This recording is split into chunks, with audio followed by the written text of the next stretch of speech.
A mysterious girl was standing in the forest when suddenly a pack of wolves attacked her. Seeing this, it seemed that she was not afraid at all, but on the contrary, was ready to fight back. The next moment, all but one of the wolves fell to the ground, leaving him alone with the ruthless girl. They froze in anticipation, waiting to see who would make the first move. The wolf rushed towards the girl with fire in his eyes and seemed ready to tear her apart. But she proved to be stronger and easily defeated the bloodthirsty wolf. Finally, she could breathe a sigh of relief and said that after all, in the settlement of newcomers, they were very weak. She thinks she has a little time before the boss shows up. She said she would stay here for the night and come back later. The mysterious huntress began to remove her magic ring. The next moment, she found herself in her chambers, looking very fragile. Suddenly, the girl caught a very familiar scent and was very excited by it. It turned out to be the scent of her favorite hot cookies. She quickly took the cookies and sat down to drink tea and enjoy the pastries. She said that Anies bakes incredibly delicious cookies, and today they are even softer than usual. The girls' tea party was interrupted by the maid, who called her and apologized. The young mistress was seriously frightened and thought that something serious had happened. The maid turned to her and asked if she had heard that His Majesty would be visiting their gardens today. The mistress addressed her by name and said that she had already thought that something had happened. The young mistress asked if His Majesty had summoned all his concubines, and the maid replied that he had not, adding that the ministers had asked His Majesty to visit all the chambers. The girl asked if that meant he was meeting with each of them in turn. The maid replied that she did not know the details of the process, and continued by saying that the rest of the concubines had dressed as beautifully as possible in order to attract His Majesty's attention. The mistress turned to the maid and said that she had told her not to bother her over trifles, but the maid objected, saying that His Majesty was coming here for the first time in 2 years. The girl asked how many concubines His Majesty had here. The maid replied that as far as she knew, there were 48. Putting her teacup on the table, the girl asked how many of them were just using him, and the maid replied that it was Mrs. Fairrose and Mrs. Heartbarrel. Surprisingly, the maid responded positively, and it was evident that she was quite surprised by her mistress's response. The girl asked how many concubines she thought there were who were more beautiful than her. The maid was confused and did not know what to answer, but eventually said that there were 1 or 2. Alice said that it was okay and that she could be honest with her. So the maid replied uncertainly that there were probably 10 people. The girl asked if she really thought that the emperor, who was not even interested in women, would prefer 10 more beautiful concubines. The maid replied that she was still quite beautiful, and the girl replied that she needed to calm down and that her fate was to live here in solitude until the end of her days. Hearing this, the maid cried out her name in excitement and tried to contradict her. But the girl got angry and yelled at her not to dare raise her voice at her. The maid listened obediently to her mistress, who told her that she had been playing the same record for 4 years and added that she should give up. Ines said that despite this, she had received many letters from the Empress. The girl asked how long Schnerl had been her sister. The maid replied that it had been 7 years, and she was still asking if she would see their heir. The worried girl asked her again, and the maid replied that this was indeed the case. The girl asked who they were expecting an heir from, and the maid replied that, of course, from His Majesty, the Emperor. The girl asked if that meant from Bahamut IV, Emperor of the real Western Empire of Alf and Her. The maid said that was the right answer and added that that was exactly what she meant. The girl apologized to her sister and said that she couldn't do that. The maid said that she was already the Emperor's concubine and added that everything would work out if she tried hard enough. The girl said that she had come here at the age of 14 and now had to produce an heir to the emperor, whose face she had never seen, adding that it was possible to give birth and leave, but first she would have to do the same thing. The maid said that in that case, she should take advantage of the opportunity to attract His Majesty's attention. The girl said that even if she did everything possible, it did not mean that she would succeed, adding that her dear sister should first and foremost worry about her well-being. Anis asked if some danger awaited her. The girl turned to the maid and asked if she was unaware of this, if she really did not know. The mistress began to tell her that one of the concubines who had tried to get close to the emperor had been beaten with a whip by Fairrose. But apparently His Majesty did not care. and the emperor's favorites were completely thrilled with what was happening. The maid tried to argue with her, but to no avail. The girl said that it was dangerous outside, but everything would be fine if she didn't stick her neck out. The maid asked if that was why she had decided to spend the rest of her life that way. The girl replied by telling her not to make a fuss and added that she was just a tribute, and continued that she was a hostage, ensuring that Antril would not touch the Alpha Empire. The maid turned to her, but the girl said she didn't want to know anything and added that even if she wasn't an empress or a queen, you couldn't marry a concubine who was being held hostage. But the maid replied that any concubine could become empress and began to pull off the blanket with which the girl had covered herself. Taking her blanket back, the girl replied that she did not need it. But the maid snatched the blanket from the girl's hands again and added that she had every chance of success. The girl said that her ears were wilting, while the maid encouraged her, saying that everything would work out. In the end, this made the girl angry, and she shouted that she was not going to spend the night with the emperor and continued that she would never give her body to a man she did not love.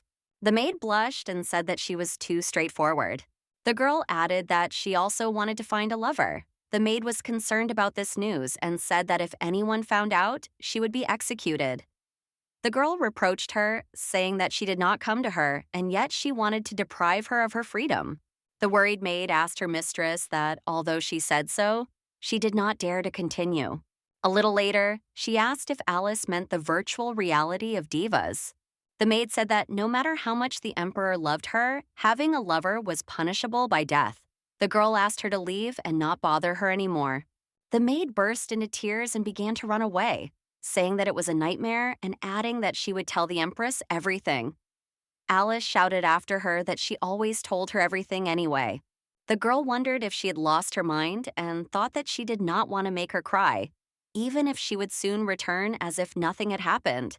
But then the girl began to calm herself down, saying that she was just whining. Stretching, she noticed that she was finally alone. She was in stretched-out pajamas with bags under her eyes, but she thought she needed to cheer up Inez when she saw her again, but that was her freedom.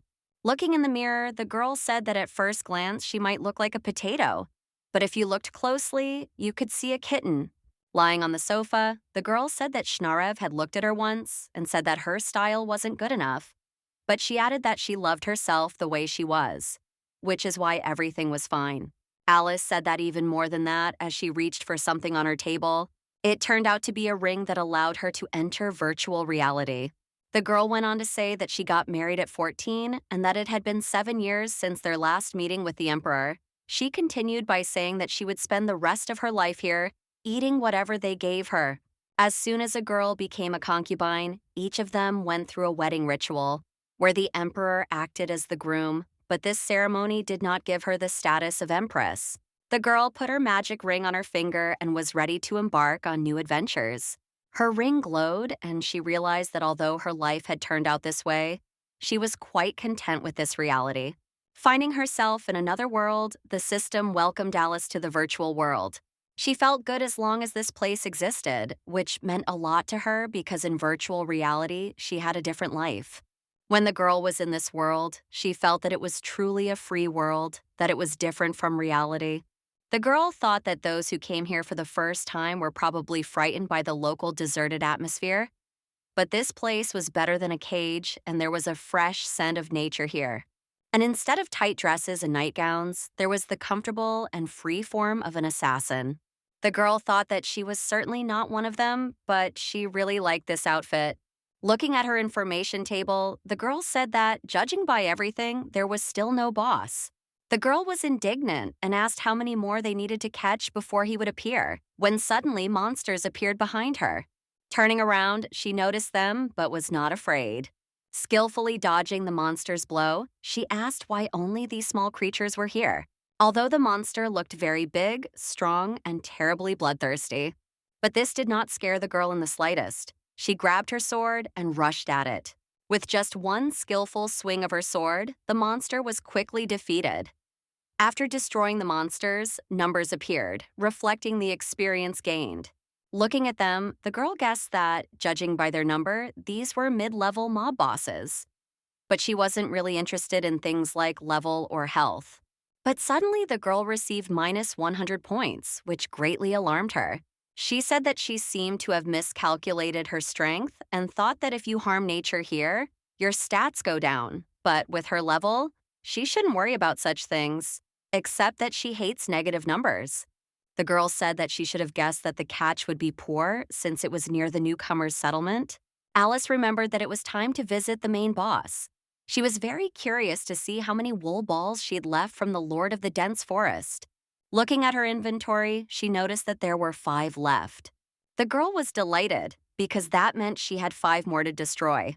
The Lord of the Dense Forest is a monster boss that appears once a day and disappears just as suddenly. So if the time runs out or another player intercepts him, the Lord will only appear the next day. However, there was nothing to worry about, because the news that she was here should have already spread among high-level players, and since the boss is not easy to catch, the newbies would not get in the way. But the girls still wondered why he wasn't there, because he should have shown up by now. This made her think that maybe he had shown up somewhere else. The girl called her transporter, and a pillar of light appeared next to her. An incredibly large but very beautiful bird appeared next to her. Her name is Pee. She is her transporter, and she is always chirping. Road loader is a kind of transportation in this world, but it is not available to all players. In the world of divas, transporters differ depending on the region of Diversa. She has not yet been to the east and north, so she does not know about local transportation. In the west of Diversa, where the Alfie Empire is located, they prefer to travel on 4-legged animals such as horses, camels, and wolves. In the south, they travel on giant birds. Depending on the strength of their wings and legs, they are divided into several types for flight, mixed type, and for ground transportation. She said she liked the latter because of their soft feathers. They are also very graceful and intelligent.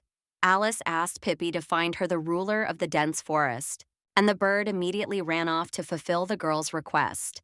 This really pleased Alice. She felt a thirst for adventure. She conjured up an elegant cloak and wanted to try it on. She also conjured up a self-identification, or in simpler terms, a mirror. Looking into it, she said that, as she had thought, she was very cool and would not yield even to the Empress. Suddenly, the girl's bird stopped and cried out, turning around, and the girl saw something interesting.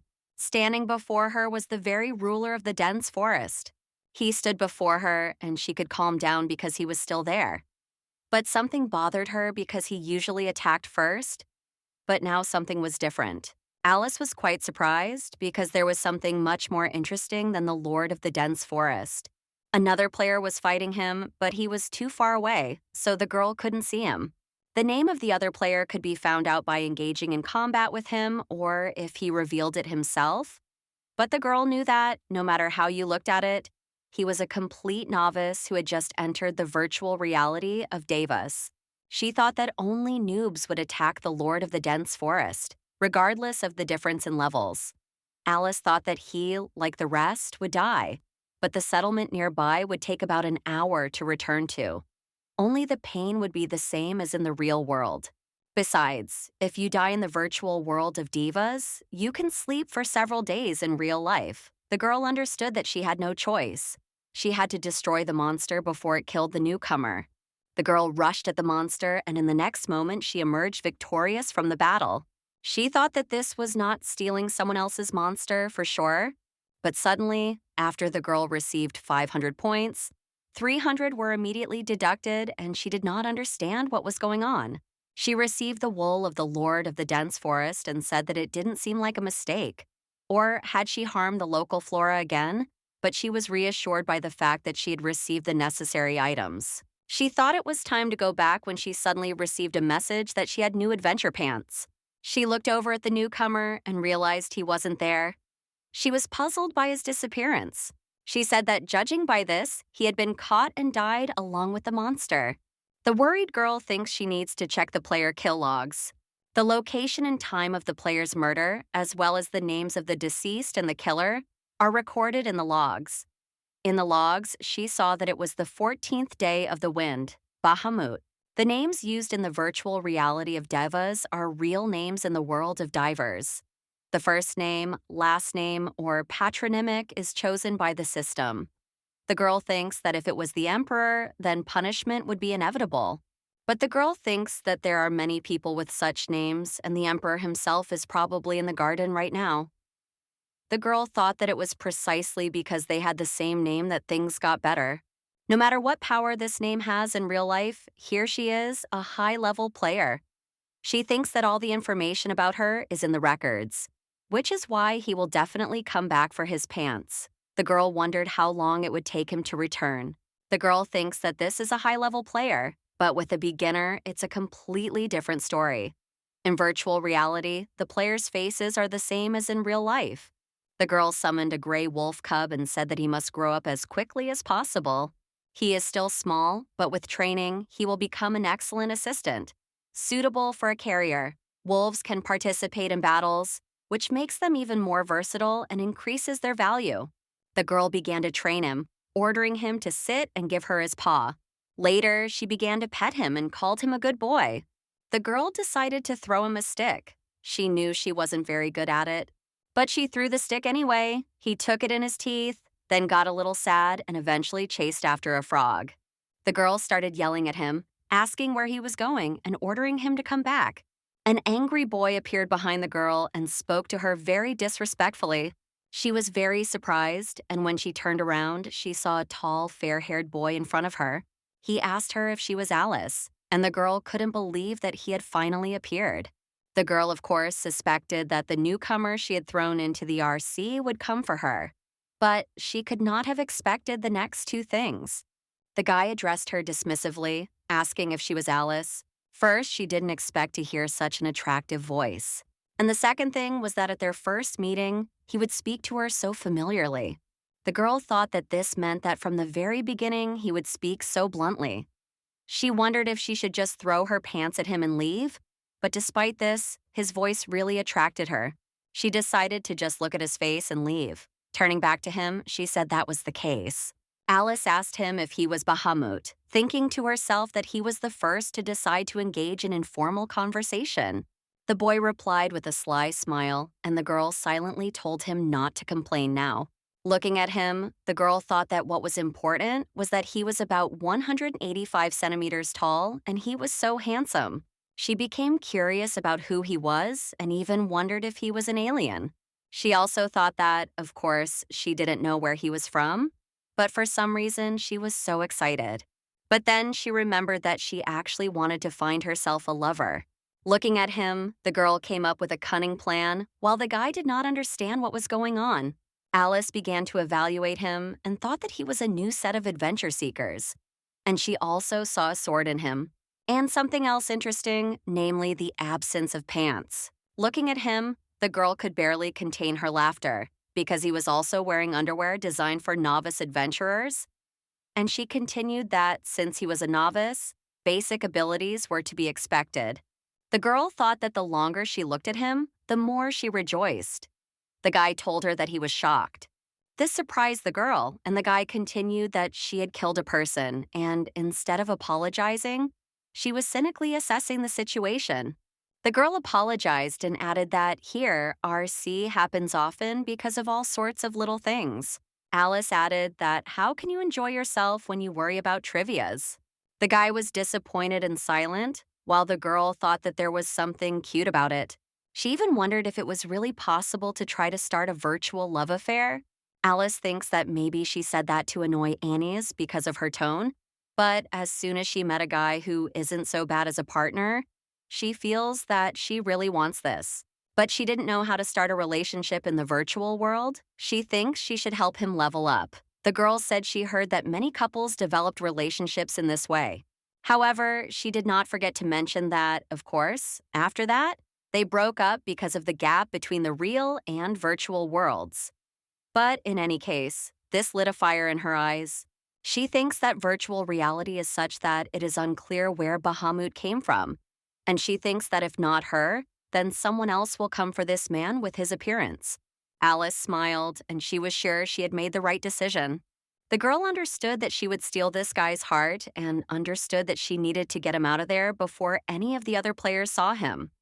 This is a virtual world, and here the players have a high level of law and justice. But she didn't know what to do.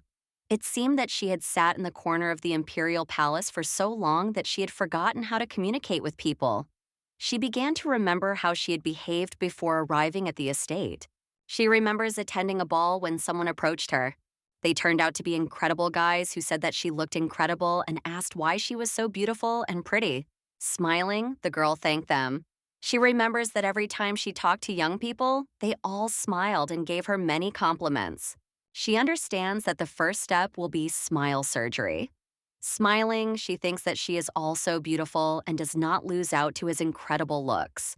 The second step is to praise her appearance. She turned to him and said that, to be honest, he was unrealistically handsome. But it seemed that this did not evoke any positive emotions in the boy. On the contrary, it irritated him a little. Alice thinks that she expected a different reaction and also thinks that maybe she didn't praise him enough. Then the girl decided to add that he had a very sexy body, hoping that this would work. She asked if he said his name was Bahamut and added, asking if he was from Divers or from Earth. Suddenly, the guy reached out his hand to the girl, and at first she didn't understand what he wanted.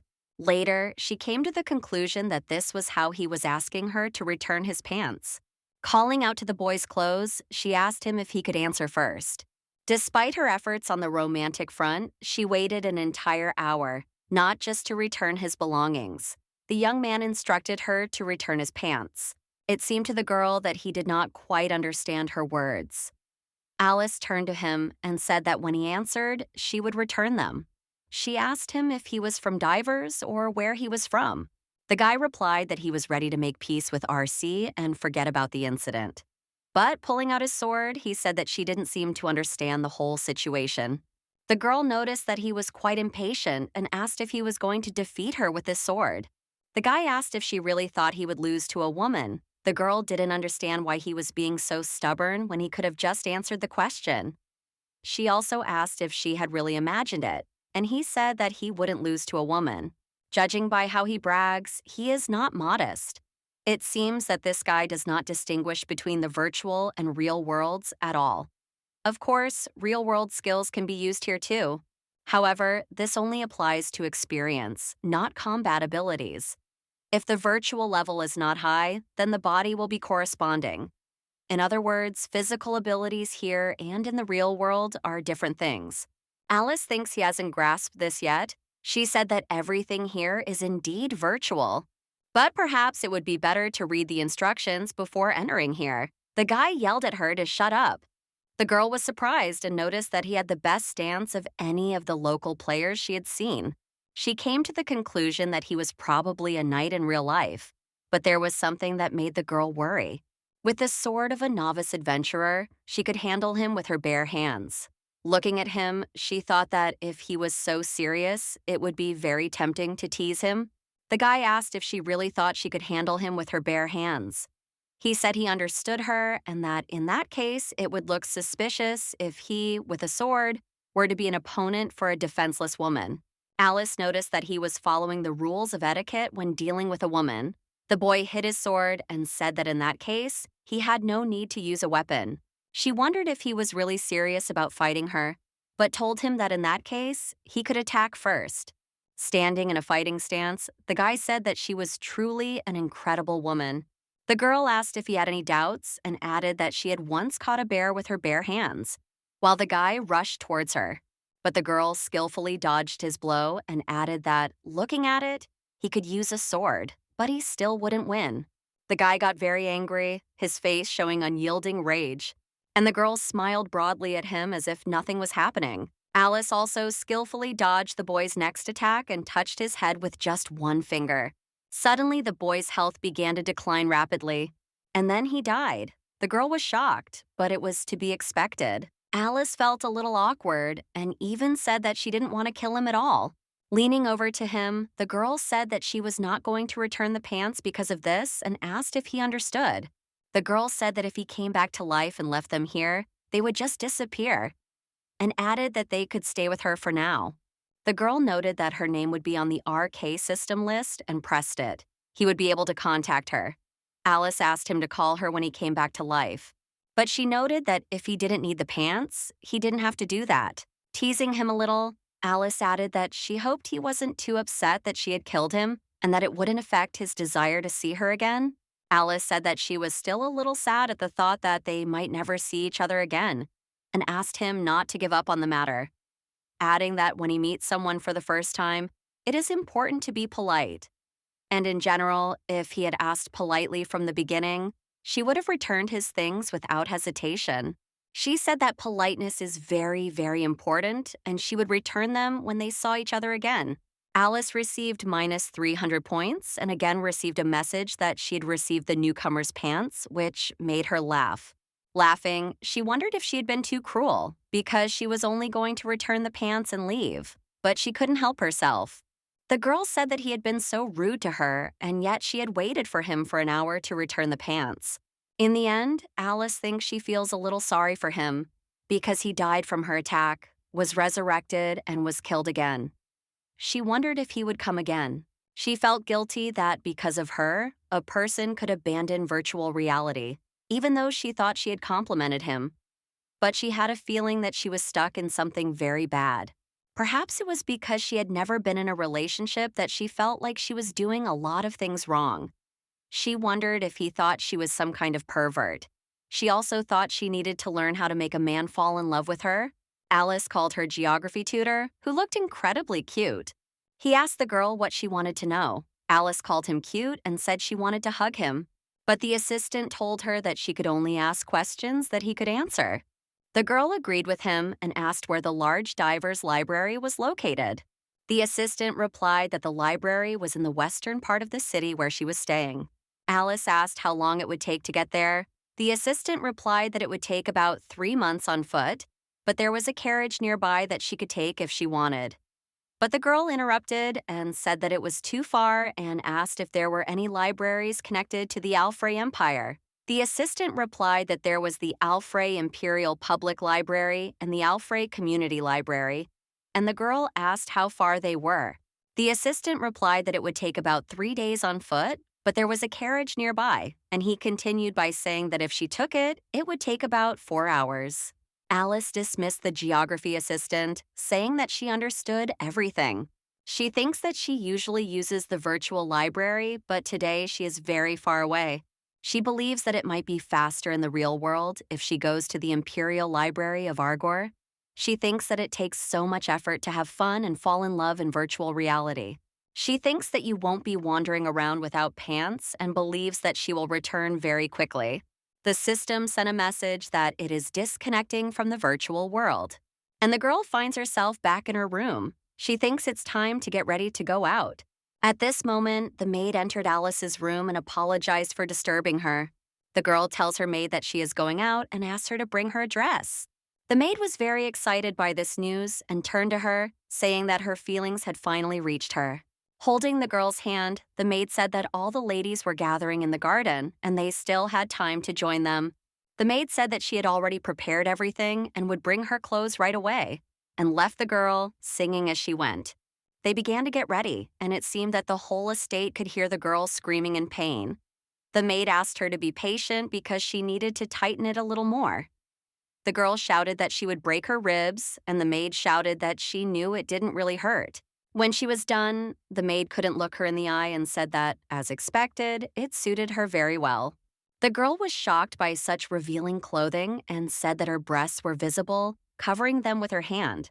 Sitting down, Alice said that it was too much, and Annie said that men really liked it. The girl said that, on the contrary, she didn't like it, and asked why there were so many decorations. She went on to say that magical items from virtual reality would have no effect in the real world. Alice said okay, but now she could defend herself. And the maid replied that even if that was true, it was still virtual, adding that it was much more important to win the favor of His Majesty, or at least a knight of the imperial party. But later, the maid said, why not take advantage of the masterpiece from virtual reality, because then they would be able to achieve anything in the world, and asked if that was true. The girl replied that in order to get it, you had to be a player with a name, but then changed her mind and said that even that didn't guarantee she would get it. Since she was already a veteran in virtual reality, surely she couldn't still be considered a person without a name. Alice shouted that this title cannot be taken and obtained just like that. The maid replied that everything would be as she said and suggested that she focus on reality. The girl asked if she would accompany her to the garden, but the maid replied no and added that the mistress, Fair Rose, wished to see only the concubines. After all, the maids in the gardens visited by His Majesty make it too crowded. Alice asked if that was really the case and added that she would be only too happy to do so, but she thought that if Anis was not with her, she would be able to go to the library in peace. The maid said that during the reign of the previous emperor, one of the ladies accompanying him on a walk had won His Majesty's favor. The girl asked if she was really trying to avoid this. The maid replied that it was possible, as the mistress of Fair Rose was known for her jealousy. Alice asked her not to talk about it too much, because if someone heard her, she would lose her job. The maid agreed, of course, and added that she could say it here, because this was her corner, adding that she did not get along very well with the other maids. The girl asked if it was true and asked her to finish as quickly as possible. The maid agreed and said it would take just a minute. Looking in the mirror, the maid said that Alice was actually very beautiful, with a voluptuous upper body and an incredibly slim waist. But the girl herself did not understand where she saw the beauty. The maid shouted that the Empress would be very happy when she found out about it. The girl was surprised and asked her again, and the maid replied that while she was in the garden, she would write her a letter. Alice's conscience began to torment her when she heard this, but she said nothing about going to the garden. The young mistress had almost said goodbye to her and said that in that case, she would go. And Anis said that she should sit down and write a letter. The maid asked her to be careful and wished her a good day. Standing in the doorway and waving her hand, the girl wondered if nothing bad would happen if she didn't find out about it and said goodbye to her maid. When she went outside, the bright, warm sun blinded her. She noticed that His Majesty had chosen wonderful weather for a walk and remarked that it was good that she was not going. She thinks she should ask Anis to go on a picnic with her, even though she only goes to the garden behind the building. Even so, a picnic in a private garden is like a scene from a fairy tale. Alice thinks that moving through the air is much more convenient than walking. She clearly understood that she wanted to leave the gates of this castle, but for now, it was impossible for her, because in order for a concubine to leave the castle walls, she needed permission from Emperor Bahamut IV. But as far as she knows, none of the concubines have ever taken a step through these gates, when suddenly she hears that concubines are not allowed to pass through them. She was frightened and asked who was there. Looking around, she realized that there seemed to be no one there. But she noticed that it wasn't at eye level, so when she looked up, she was very surprised. She saw a boy sitting in a tree, mocking her and saying that she had found him. He addressed her, calling her a girl he had never seen before, and said that as far as he understood, she was being kept there as a concubine. Looking at the man sitting in the tree, the girl could not understand who he was and what he was doing there. The girl looked and examined the mysterious guy sitting in the tree. She noticed that he was wearing a silk shirt and a cloak, which only the highest aristocrats wore. The mysterious guy also had red hair and regular facial features. He also had a very exquisite sword hanging from his belt. The girl decided to greet the stranger and said that she was pleased to meet him. She also introduced herself and said that she was the concubine of Alice Muir-Ontrell. Looking at the girl, the young man addressed her and said that usually when people see him, they begin to apologize for not knowing his name and call him a noble man. But her greeting was very unusual for the guy. He decided to ask if they were acquainted. Alice thought to herself that she would like to say so, but she wanted to find out who he was. So she replied that he did not look like an imperial knight, but he carried a sword with him. She added that not many people could afford to do so within the palace walls, and suggested that he must have permission from His Majesty himself. Alice thinks that even though she doesn't know his name, he's definitely not an ordinary nobleman because outsiders aren't allowed to carry weapons here. The guy replied that she's very smart if she figured that out. She thinks that it is highly likely that this guy has received permission from His Majesty, and most likely, such a person can easily get rid of any concubine. She spent a lot of time in VR and learned a lot. Be that as it may, her instincts told her not to provoke a conflict. The boy turned to her and said, "Fine." calling her the concubine Alice, and continued that since she had already given her name, he should introduce himself. He said his name was Winter Cruella Bahamut, and that he was the younger brother of Emperor Esht Dante Bahamut. The girl thinks she is very unlucky. She noticed that this is probably why he speaks so informally. But she thinks that, one way or another, even if he is the Emperor's younger brother, she can't just call him by his first name. She wondered what she would do if he found out. Alice apologized and bowed to him, and the boy said that was the right thing to do. He said that, by the way, and asked where she was going. The girl was confused because the garden and the library were in completely different directions. She didn't know whether it was better to say she was going to the garden or to answer honestly. Winter pointed his finger toward the garden and asked if he was there. The girl listened to him silently and did not answer. Later, Alice replied that she wanted to pop into a certain place before going to the garden. The young man leaned over and asked her if she wanted to see His Majesty's face. He turned to her and said that the concubines had been waiting for this day for years and asked if she was aware of that. He turned to her and said that she must have wanted male attention so badly that she decided to go somewhere else.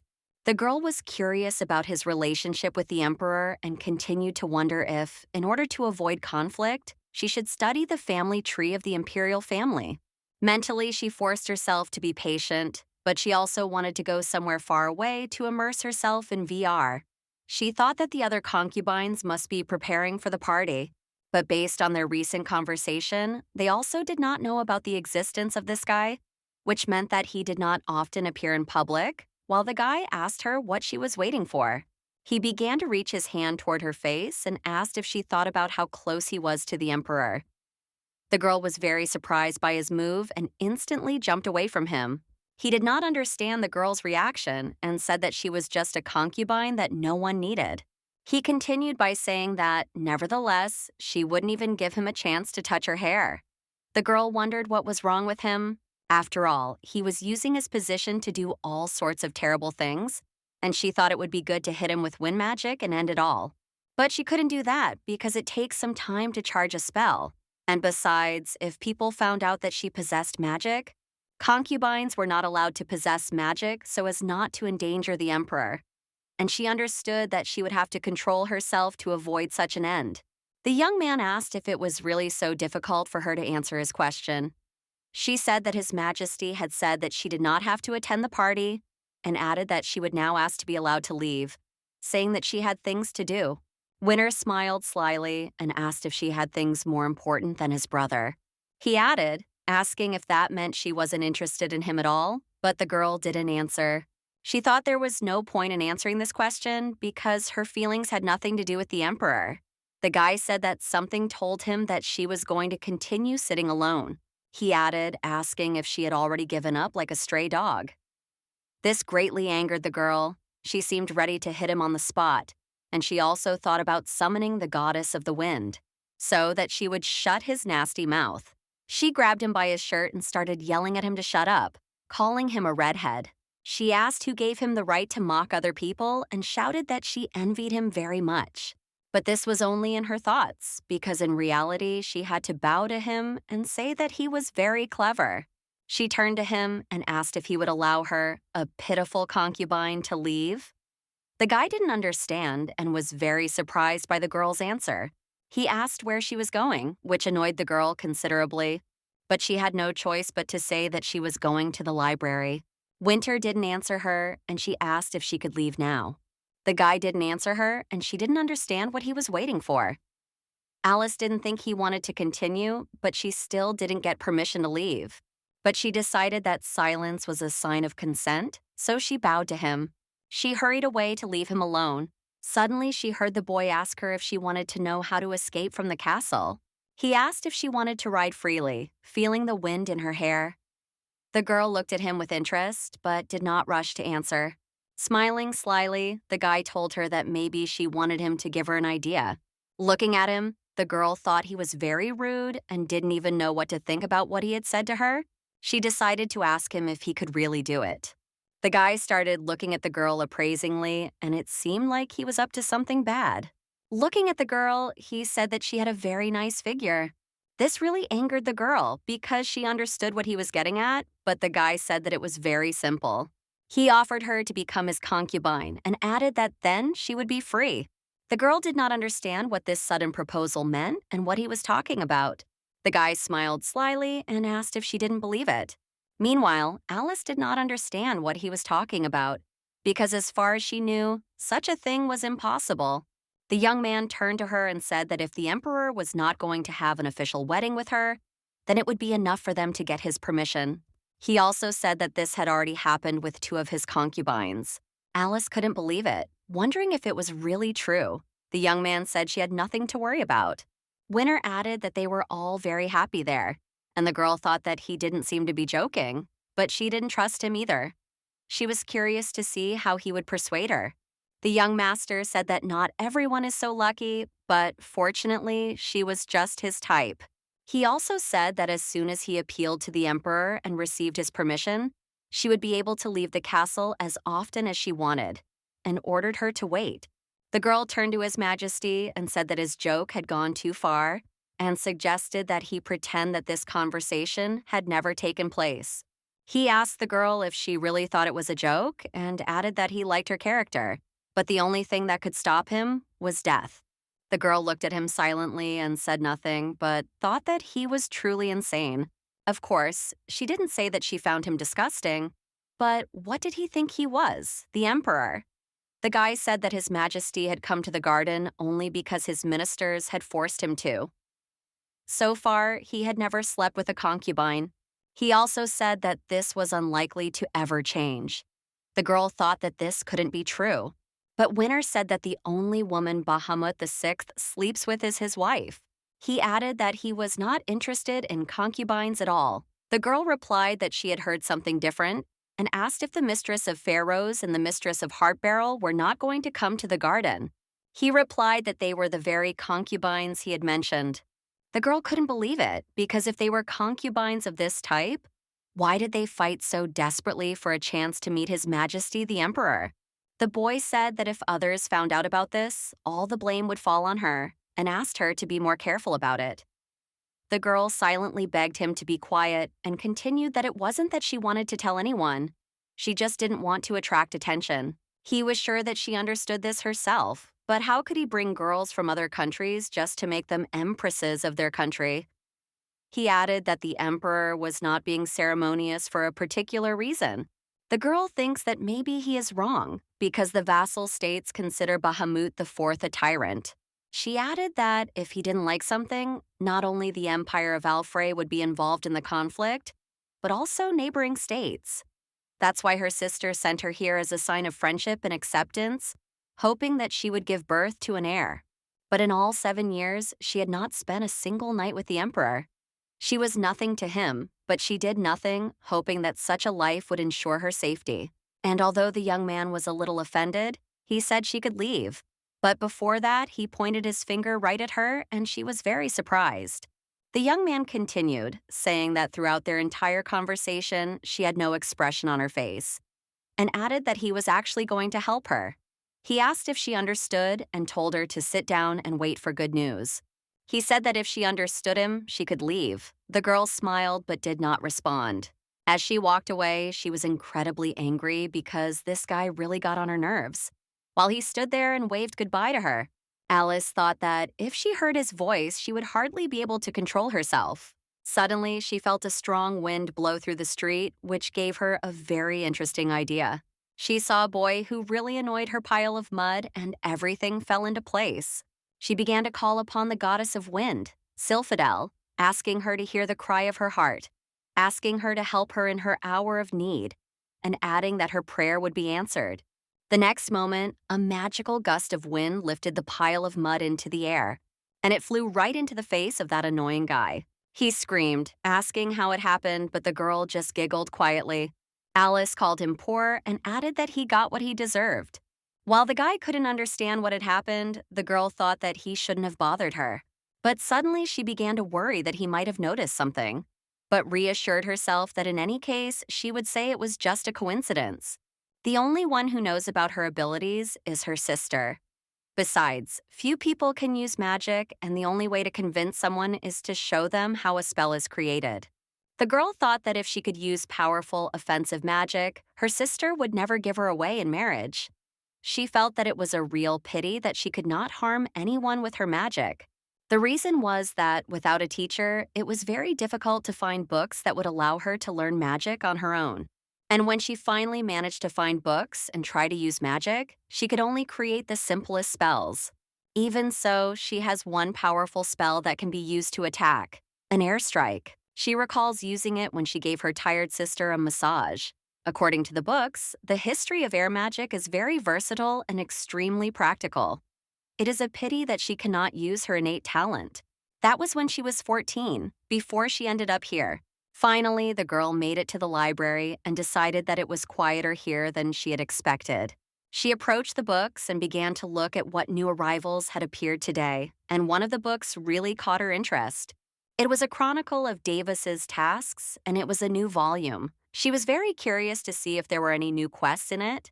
Sitting down at the table, Alice thought that if she became as majestic as that, she would be able to easily seduce men.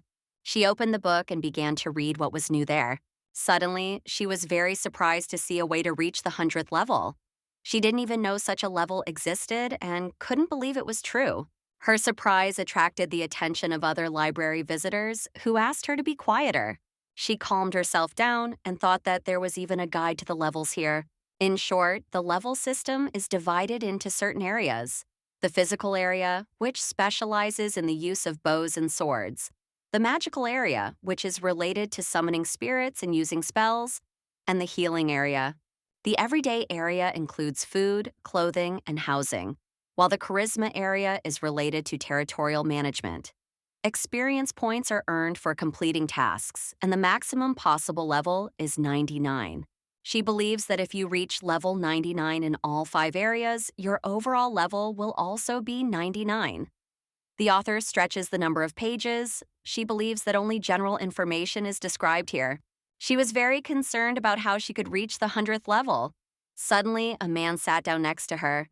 She noticed this, as well as the fact that there were many empty seats, and wondered why he had sat down next to her, but then realized that she was getting distracted and that it wasn't that important. She decided to just ignore him and continue studying the material. Suddenly, she saw that the task of the 100th level was to open the gate to the underworld. Point 1. Upon reaching the 99th level, head to the battlefield. Point 2. Overcome all the trials and hold out for 3 days until an unknown creature appears before you. And follow it. Even if you die in virtual reality, you will be able to move to the underworld as if you had not died. Point 4. If you complete the quest given to you, you will be able to see the energy of life, called the flow of life. Reading this, the girl realized that it sounded quite easy. The details will be spoilers, so it's better to experience it yourself. More detailed content will be released in the next volume, which costs $50, which is as cheap as it gets. At that moment, the girl felt deceived. Precisely because there is nothing specific here, besides the fact that $50 can support a family of 3 for a whole month, she was curious whether they really call it cheap. She thinks that 50D in VR is really a penny, but selling a book in reality. She thinks that even if she had the money, she wouldn't be able to buy it. But in the end, she thinks that this is, after all, the Imperial Library, and she will probably end up here first. She thinks it would be nice if they also brought monthly magazines here. She thinks to herself that she is also curious about who was sitting next to her, so she decides to take a look. She turned her gaze in that direction, but she saw only an empty chair with no one sitting on it. She didn't understand when he had left, but it didn't bother her much because it was none of her business. Stroking the cover of the book, she said that for some reason she felt like she had forgotten something. She jumped up again and shouted that she needed to learn how to seduce men. This again caused outrage among those around her, who again showed her that she needed to behave quietly. Finally, after this eventful walk, the girl returned home and told her maid about it. When she entered the room, she saw that the maid was extremely sad and even crying. Wiping her tears with a handkerchief, she could only turn to her. The maid rushed to hug her young mistress and said that she was so sorry, while Alice did not even understand why she was crying and decided to ask her. She said that she should not have let her go and added that she had heard that His Majesty had not come to meet her in the garden. The maid sobbed and said that she couldn't even imagine how much it hurt her heart. Surprised, the girl asked if he really hadn't come. The next moment, she realized what a mistake she had made, because the maid was not supposed to know that she was not there. The girl decided to change the subject abruptly and said that she was hungry, suggesting they have a snack. The maid asked her if she'd been there as she looked so gloomy, as if a storm was about to break. Alice just laughed in response while the maid asked where she'd gone after all. Anus downloaded what she had promised her, but the girl just handed her the book and said that was what she had come for. It was a book called How to Guarantee Seduction of Men, and as she showed it, the girl smiled slightly. The maid asked if she really hadn't gone to the garden to get this book, and the girl said that the emperor was also a man, wasn't he? Anus was able to breathe a sigh of relief. She no longer had the strength to be angry. She said that they should have lunch first. The girl was already sitting at the table and invited Inez to sit down. Alice asked how she knew that His Majesty had not come to the garden. Inez replied that the other maids had told her that his schedule had changed abruptly. The girl asked her again in surprise, and she replied that they had come and reported that an unforeseen incident had occurred. The girl thought that the maid's connection was something special and remembered that she still regretted not having anything to talk to them about. The girl replied that she didn't know that was possible. The maid replied that she had simply talked to the maids from the neighboring estate, adding that as soon as someone started a rumor, it spread instantly from maid to maid. The girl asked why His Majesty had not come. She replied that as far as she knew, he had gotten angry during one of his affairs and had gone somewhere. The girl asked her again in surprise. The maid replied that she did not know what he was doing, but that was why he had not come to the garden today. The girl asked about the concubines. She replied that they were very disappointed, and the girl said that that's how it turns out. The maid asked if she also thought she had done something terrible and added that she believed Alice had gone into the garden, so she was very worried about her. Alice silently begged her to stop. The girl told Inez that the bread was very soft and asked where she had bought it. She also added that the cutlet was incredibly crispy on the outside and very tender on the inside, trying to change the subject. But you could tell from Inez's face that she had been found out, so she sat silently and did not answer the girl. Suddenly, the maid laughed and said that she'd baked it herself and added that it was her first time. Asking if she liked it, the girl relaxed because she had fallen for her trick. Alice replied that she liked it very much and that her corn soup and bread tasted so good together. The maid replied that she was very happy and could bake at any time and asked her not to be shy and to ask for it. The girl thought that everything was fine with Bahamut and that she could continue eating in peace. The maid poured the girl some tea, and she, in turn, thanked her and said that she was very glad that she was with her. Suddenly, they heard someone ringing the bell. The maid was very surprised and said that the bell was ringing. She was very curious to know who had come at such an hour. Honest turned to the girl and said that she would go check, leaving the girl alone to drink tea. Suddenly, the door to the room opened, and the girl sitting at the table was very surprised by what she saw. The maid came in with boxes, and the girl asked what they were. The maid replied that she didn't know and that she had been asked to give them to her. Alice was very surprised because she was not expecting any gifts. The maid emphasized that they looked like boxes in which dresses are given as gifts. The girl replied that there was, and Inez asked who could have given her such gifts. She asked her mistress if she had anyone in mind. Alice replied that she didn't and asked her not to open them. Inez, of course, agreed and began to unwrap the gifts. She called her mistress Alice, interrupting her tea party. The girl was very surprised. The maid was holding a beautiful purple dress in her hands and asked the girl to look at it. She said that in another box there were shoes and a mask decorated with feathers. The girl wondered if the neckline was too revealing, and she became curious about who could have given her such a gift.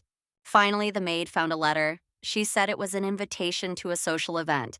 The girl stood up and asked to open it. The maid said it was from Duke Janil. She said it was an invitation to a masquerade ball organized by his family and added that she had been invited to a social event.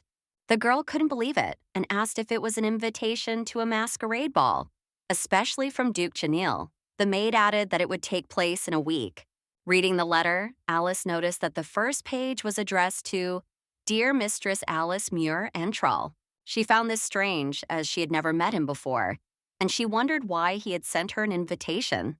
She clearly understood that this was very strange and that something was wrong. The girl said that she had never met the Duke in her life. She was curious as to why he had invited her to his party. The maid said that her full name was written in the letter. The girl finds this very strange because how could he know her full name? The maid suggested that he might have asked the servants in the imperial palace. The girl said that this did not explain much because she was not particularly familiar with His Majesty. The girl asked if Ines had said anything about the maids, and she replied that yes, that was correct. Alice asked her to keep everything that had happened a secret. She added that she wanted Ines to ask about the Duke's party. The maid asked if she really had to keep it a secret. She replied yes, and added that she would not object if the other concubines had also received a letter. Otherwise, it must be kept secret. The maid bowed and said she would do as she wished. High heels decorated with precious stones, an elegant mask with feathers. A very expensive purple dress. She thinks it all looks very long, even if you don't look at the details. And besides, she was concerned about whether the dress was too revealing. She said that of course it was beautiful, but she was not an exhibitionist. Suddenly, something occurred to her that seemed most plausible. She remembered the emperor's brother and couldn't believe that he had really told the Duke her name. But the revealing dress did not prove that the culprit was the master of winter, but he was the only one who came to her mind. But eventually she realizes that she needs to wait. Even if she has to wait for Agnes, she will have time to respond. She believes that in this case, it is time to get on with her work. When she got to her room, the girl put on the ring and was ready to set off on new adventures. The girl logged into the system and received a message that the connection to the Deva's virtual reality was complete. She saw that she had a message from Bahamut, who invited her to meet him at the hotel. The girl said that it seemed he hadn't quit the game yet, but she didn't understand why he had to write so rudely. He could have at least added, please. Regardless of his manner of communication, she could think that he was some kind of nobleman, even though he was mocking her. She didn't understand how he wasn't ashamed to walk around in such clothes. She really disliked his commanding tone and thought she should be harsh with them again. The girl arrived at the settlement indicated in the invitation message from Bahamut. An NPC character approached her and asked where she had come from. He continued to say that their settlement was surrounded by monsters and that the situation was not the best, adding that he could sense her fighting spirit, but the girl just walked past him. The character asked her to help them save the settlement, which annoyed the girl greatly. She thought that as soon as she approached the settlement, the NPC would start talking to her. She knew that if she answered him, he would give her a task. She thought it would be easier to just walk past. The girl stood and looked at the settlement she was in. All she could see around her were half-ruined houses. There were also characters sitting there who looked very poor and sick. At first she was shocked, but now they only made her laugh. She thinks that NPCs don't die of hunger and monster attacks don't affect them. She said that this is the starting location, so the monsters here are not very strong. She had the feeling that they considered themselves unhappy. But there is one thing in this settlement that she really likes. Approaching it, the girl said, "Here it is." She looked at the statue of the wind goddess Sylphidel. This goddess was the patroness of her magic, so looking at her immediately made her feel better. But today she was a little busy. She was looking at what was behind the statue. It was the hotel she was heading for. The girl went there and had already gone inside when she saw something that seemed unusual to her. Two men were standing at the bar, trying to guess the password for the room. The girl was shocked by what they were doing. One of the guys asked if they had guessed wrong again. The NPC who owned the hotel replied that it was the wrong password and they couldn't enter the room. The guy slammed his hand on the table and said that they had to catch him as soon as possible. The second guy said that he understood everything earlier than they thought and added that he couldn't sit there forever. Looking at them, the girl got the impression that they were not very skilled, but judging by their equipment, they were not beginners. She approached the hotel owner and whispered the password to him. Suddenly, he said with a smile that she had a room reserved and asked to show her in. Walking down the hallway of the mansion, he invited the girl to enter the room. She went in, and there was a half-naked guy sitting there who said she had finally arrived. The girl said that she thought he would be wrapped in a blanket, but he was much braver than he seemed. The half-naked angry guy sat on the bed and asked her if she could give him back his clothes. She thought to herself that he was impatient, turned to him, and said that he should learn some manners. The guy asked her what she wanted. Bahamut asked her if she wanted his body. The girl was very shocked by this question and asked him to repeat what he had said. He said that there were some guys outside. The girl asked if they wanted his body, but she couldn't believe that they were the same guys she had seen earlier. Bahamut said that when he was walking around the square, he had a strange feeling. The hotel is considered a safe zone, so he ran away here. The girl asked him if he knew about the hotel. The guy smiled and replied that he had found out about it in the library and asked her if she was a newcomer, since it was written in the guide. He said that no one could attack another player here, and the girl noted that this was absolutely true. The system considers the hotel a safe zone. You don't need to use skills or talents here. People fight with their fists, so fights in hotels are almost safe. As long as people don't fight too hard, everything comes down to no. She said that he was smarter than she thought and asked if he was afraid that she would kill him again, which is why he called her to the hotel. The guy said that, of course, that was also the case.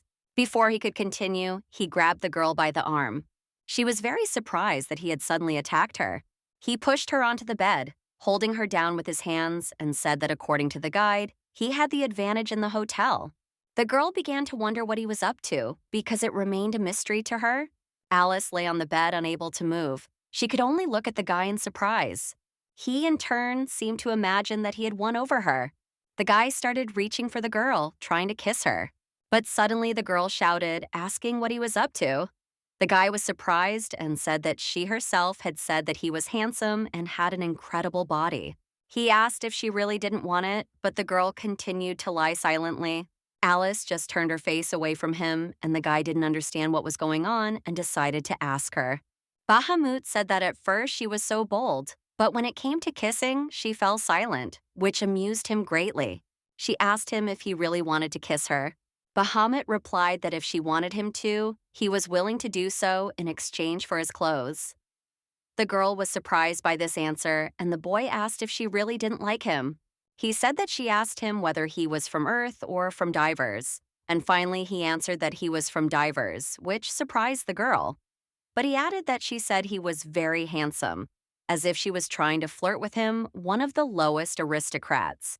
Alice thought she had made a mistake and asked if he could forget about it, adding that she already understood that she was wrong. She explained that she just wanted to find a boyfriend in VR. The guy asked her in surprise, and she explained that she had just been thinking about it, and he happened to be in the right place at the right time. He was a little stunned by the girl's answer, so he decided to ask if she said that because she knew who he was.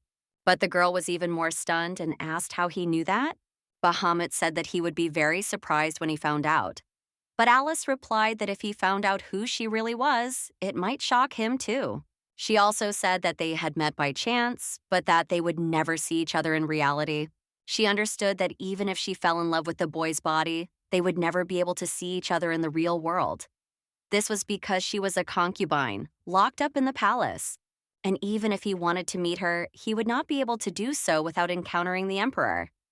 He asked her in surprise, and the girl replied that this was indeed the case, adding that he was simply fond of her, so she decided to do it. The girl was very surprised by his reaction because she had expected something a little different. Looking at the guy, who didn't seem to be in the best mood, she wondered if he really liked her. He asked why they couldn't meet, but Alice just replied that circumstances prevented it. The guy said okay and asked if she wanted to play at Love only in VR. She replied that yes, only in VR. Looking at him, she really couldn't hide her excitement because even now he looked very handsome, and he leaned over and asked her why they shouldn't try it then. He said that first they needed to finish what they had started. The girl started screaming, asking him to let her go, and added that she hadn't expected anything like this. But in her mind, she thinks that, to be honest, some part of her had thought about it. But suddenly her thoughts changed, and she thinks that he is very strong, so strong that she can't even move. The girl started screaming that he had asked for it himself. The guy holding the girl asked what she was going to do to him here. When Alice finally realized that there was absolutely nothing she could do, She thought that things were really bad for her. She thinks that if she makes a mistake in VR, it could lead to unpredictable consequences for her family. But suddenly she stopped and realized that they had said more than once that no harm could be done here. She wondered why he was stronger than her. Could it be that he really didn't want to do anything? But suddenly the girl realizes that she just needs to change her approach and decides to apologize to him. She made the sweetest face she could and said that it hurt a little, asking him to let her go. It worked, and the guy took his hand away, letting her go. For a while, she lay there in shock from everything that had happened, coming to her senses. But the next moment, she was back in the flames of anger. She started yelling at him that even if it was VR love, it was no excuse to go that far. The guy noticed that she was acting differently again, and she replied that the sensations here were exactly the same as in reality. The guy asked what she meant by that, saying that sex in VR is a completely different matter, and asked if that was true. But the girl thinks it's the same thing, and that's why it's all so complicated. She thinks that she has never even held hands with a guy before, let alone kissed one, so of course she will be nervous. She really wanted love, but she didn't want problems for her country. But she understands that she can't say that. She has already begun to think about giving up this idea. Handing her boyfriend his clothes, she said that he didn't need to know and emphasized that she was returning his clothes. He said he understood everything, adding his clothes to his inventory. Bahamut said that she didn't even hold hands with the boys, let alone talk about serious love. She didn't answer him, but thought otherwise because she couldn't just leave the estate. She thinks it will always be this way unless something suddenly changes. He told her not to worry about it and added that they would take it slowly, but she thinks he doesn't even know what she's thinking. She turned away from him and said that her relationship with her boyfriend was none of his business, and added that she wanted love, but did not want physical contact. He asked why, and she asked if he could stop asking questions. Looking at the girl, who was behaving a little strangely, Bahamut had an idea. He decided to ask her if she was single. The girl was stunned by his quick wit. Leaning toward her without waiting for an answer, he said that it seemed that way. She replied that he was right and continued that, although they had not had a ceremony. Smiling, Bahamut asked if that meant she had a husband in real life, but wanted to have an affair in VR. But the girl shouted back that he was not her husband, and he asked what then. But the girl was adamant and said that enough questions and continued adding that she had told him everything he needed to know, and added that she would ask him not to touch her. She began to stammer and said that she just wanted true love in VR. The guy was surprised and asked her if she really wanted true love and nothing else. And she replied that she didn't need anything else. He asked her if she was serious, but she didn't understand his question and decided to ask if he had something against it. Bahamut asked if she wanted money or power. She said that even though they didn't know each other, in this world she was many times richer than him. He asked what about reality. She waved him off and asked what difference it made to him, since they would never see each other anyway. He asked if she wanted to use him to do things she couldn't afford in the real world. Smiling, Alice replied that something like that. He said that in general, she really only needed love. Bahamut added that it seemed that in reality, the man did not love her at all. But the girl replied that they had never even seen each other. She thinks that to others he is a noble man, but to her he is a thief. She replied that she doesn't even know how anyone could fall in love with such a person. Alice asked if he had heard of a political marriage and added that this was what had happened to her, saying that to others he was a noble man, but to her he was a thief. He said noble, but a thief. She replied that, whatever the case, she had never even met him. Bahamut asked if that was why she wanted love in VR, and she replied that at first she really thought about it. She thinks that's why she wanted to seduce this cute guy. But as soon as things got serious, she hit the brakes. In other words, she did the wrong thing. She said that in short, she didn't like this place, adding that this was why she was leaving, suggesting they talk outside. Bahamut asked her if she wanted to kill him again. She shouted that she wouldn't kill him, and that last time she did it by accident. He asked if there were any men waiting for him there. She replied that they were, but that he had nothing to worry about now. To the girl's surprise, he agreed to be her boyfriend, but only in VR. Returning to him, she asked what he had just said, and the guy suggested they meet, but only in VR. He said that he had one important condition. The girl was surprised that he had any conditions, but Bahamut said that she would protect him until he became strong enough. Alice didn't answer him. Later, he asked if she wasn't proud of her strength or if those were just empty words. The girl replied that it was true. She was strong.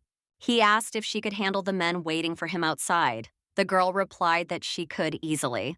He said that was good, and that meant she would protect him from them. She didn't understand if he was serious or just wanted to take advantage of her.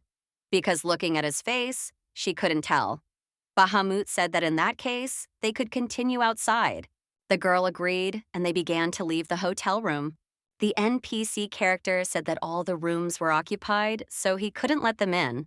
The guys, who had been trying to get into the room until now, wondered when he would come out, saying that it was enough to sit in the room. The guy and the girl left the room and finally said the password 94-12. The guys who were waiting for him said that he had finally come out, calling him a sweetheart and asking if he knew how long they had been waiting for him. Bahamut asked the irritated men if they had any business with him. One of the men replied that he liked him very much.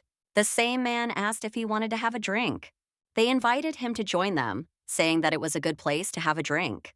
The guys said they had been waiting for him for so long and suggested becoming closer, but the guy clearly said no. The guy said he wasn't into guys, looking incredibly serious. He also asked them to leave, and the girl was shocked because she didn't understand what was going on. She couldn't believe that they had been waiting for him just for this, and she didn't understand how it had happened. The guys said that he was handsome, so they wanted to resolve the situation amicably, but it looked like it would have to be done the hard way, and another added that he should be punished. The shocked girl wondered if they had even taken up arms. Did they really like him that much?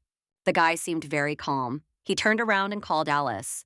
He said that she should show her strength. She couldn't believe that he was picking a fight and that she had to decide.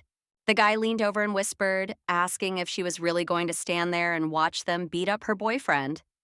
The girl asked him if he was serious. Leaning closer to her, he said he wasn't the type to lie. Alice couldn't believe that he really wanted to date her, considering what had happened between them in the room. She shouldn't rule out that possibility. She looked at the guy and agreed, but added that he had to promise her something. She said there should be no touching. He asked her if she was serious, and she replied that she would like it that way to start with, and he agreed with her. Alice said no holding hands, then the guy got confused and asked what she meant by love, but the girl just shouted at him to promise. She found these words funny herself, but she couldn't say that she was the emperor's concubine. The guy had no choice. He sighed and said that if she said so, then so be it. Suddenly, their pleasant conversation was interrupted by an angry guy who asked what they were whispering about. He asked her if she really couldn't stand even the slightest touch. The girl summoned her mighty, majestic sword. She was ready to show them what she was capable of and replied to the boy that she had her reasons. Alice defeated the boys and received the pants and whip of an experienced adventurer, as well as the underwear and candles of an experienced adventurer. Holding her trophies in her hands, the girl couldn't believe that they really had them with them. Throwing all these rags on the ground, she started screaming about what was going on and asked why they were wearing thongs. Pouring holy water on her sword, she said that it had been defiled and needed to be cleansed. The guy asked if it had any effect. The girl said that, to be honest, it had no more effect than water, but if she didn't do it, she would feel terrible. Suddenly, the girl saw a message that her stamina was reduced due to hunger, and she said that it would not go away. She thinks she needs to eat to restore her stamina. While lighting the fire, the girl receives a message that it has burned stronger. The boy asked if they were going to burn all these things, and the girl looked at him in surprise and asked again. Bahamut asks if that's why she started the fire. The boy threw the things into the flames, and the girl replied that that was not why she had lit the fire. She thinks that even if those two come back for their things, they won't be able to get them. She also said that they didn't look expensive, so she didn't think there would be any problems. Alice asked what he was going to do if those men found out about it, but the guy replied casually that he had her. The girl asked what if she didn't go into VR, but Bahamut replied that she wasn't going anywhere. Alice said that was true, but added that she did not advise him to make enemies while she was offline. She also said that she had lit the fire not to burn things, but to restore her stamina. The guy said that he had also received this message. He said that it meant that hunger reduces stamina, but asked how fire could restore it. The girl said that he needed to choose the right food from his inventory. She continued that it should be roasted over a fire and eaten, saying that this should help. Alice asked if he had any food supplies for beginners, and he replied that he had some nutritious bread. The girl said he should try roasting it. The boy raised his toasted bread to his mouth and took a small bite. It seemed as if the boy's face turned green because he didn't like it at all. He threw the bread into the fire and told the girl that it tasted awful.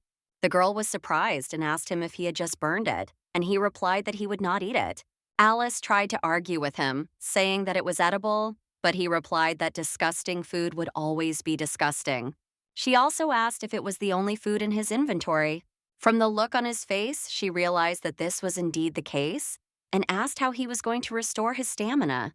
Suddenly, the boy's eyes fell on the kebab that the girl was holding in her hands. He decided to ask if it was tasty. The girl replied that it was and added that she had only recently received it. Bahamut said that in that case, could she give it to him? She was not happy with his request. Alice said that it was actually very expensive and added that she had earned it through hard work, but the boy said that it was just an ordinary kebab. The girl said that she was not going to share it with anyone. The guy looked at her with a sly smile and asked if he was just anyone.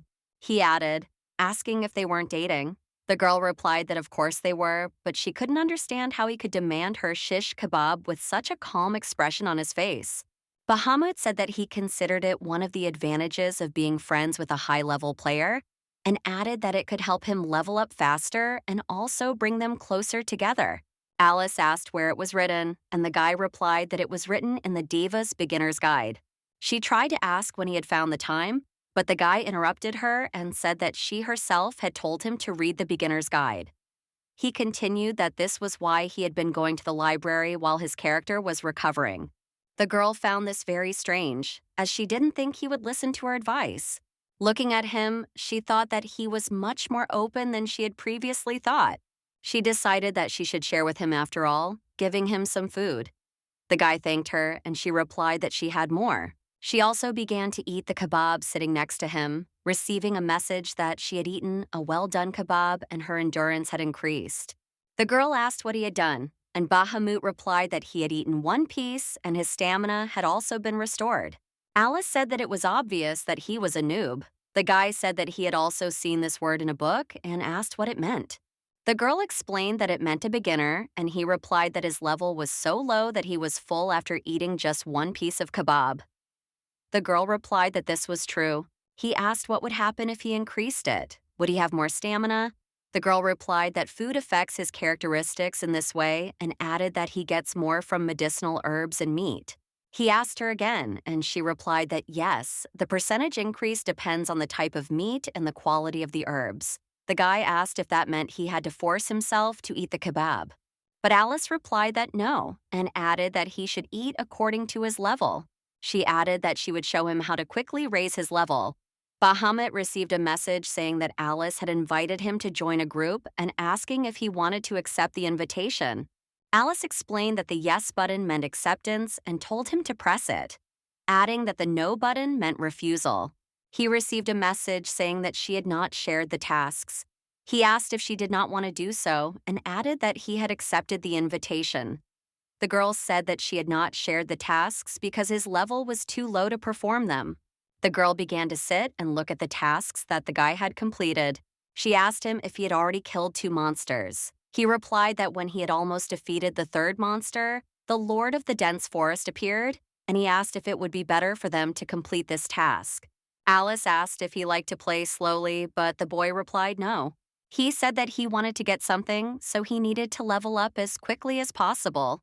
The girl asked him in surprise. The boy began to explain that, apparently, in this game, he could meet a warrior guard who had existed in the days of ancient divers and receive a divine item from him. Hearing this, the girl couldn't believe it. Was he really talking about a masterpiece? To put it simply, it was a legendary item. She turned to him and said that he was a noob, but how did he know about this item? But the guy replied that he only started playing because of it. Alice asked if that meant he knew about the masterpiece from the beginning, and that's why he came to the game.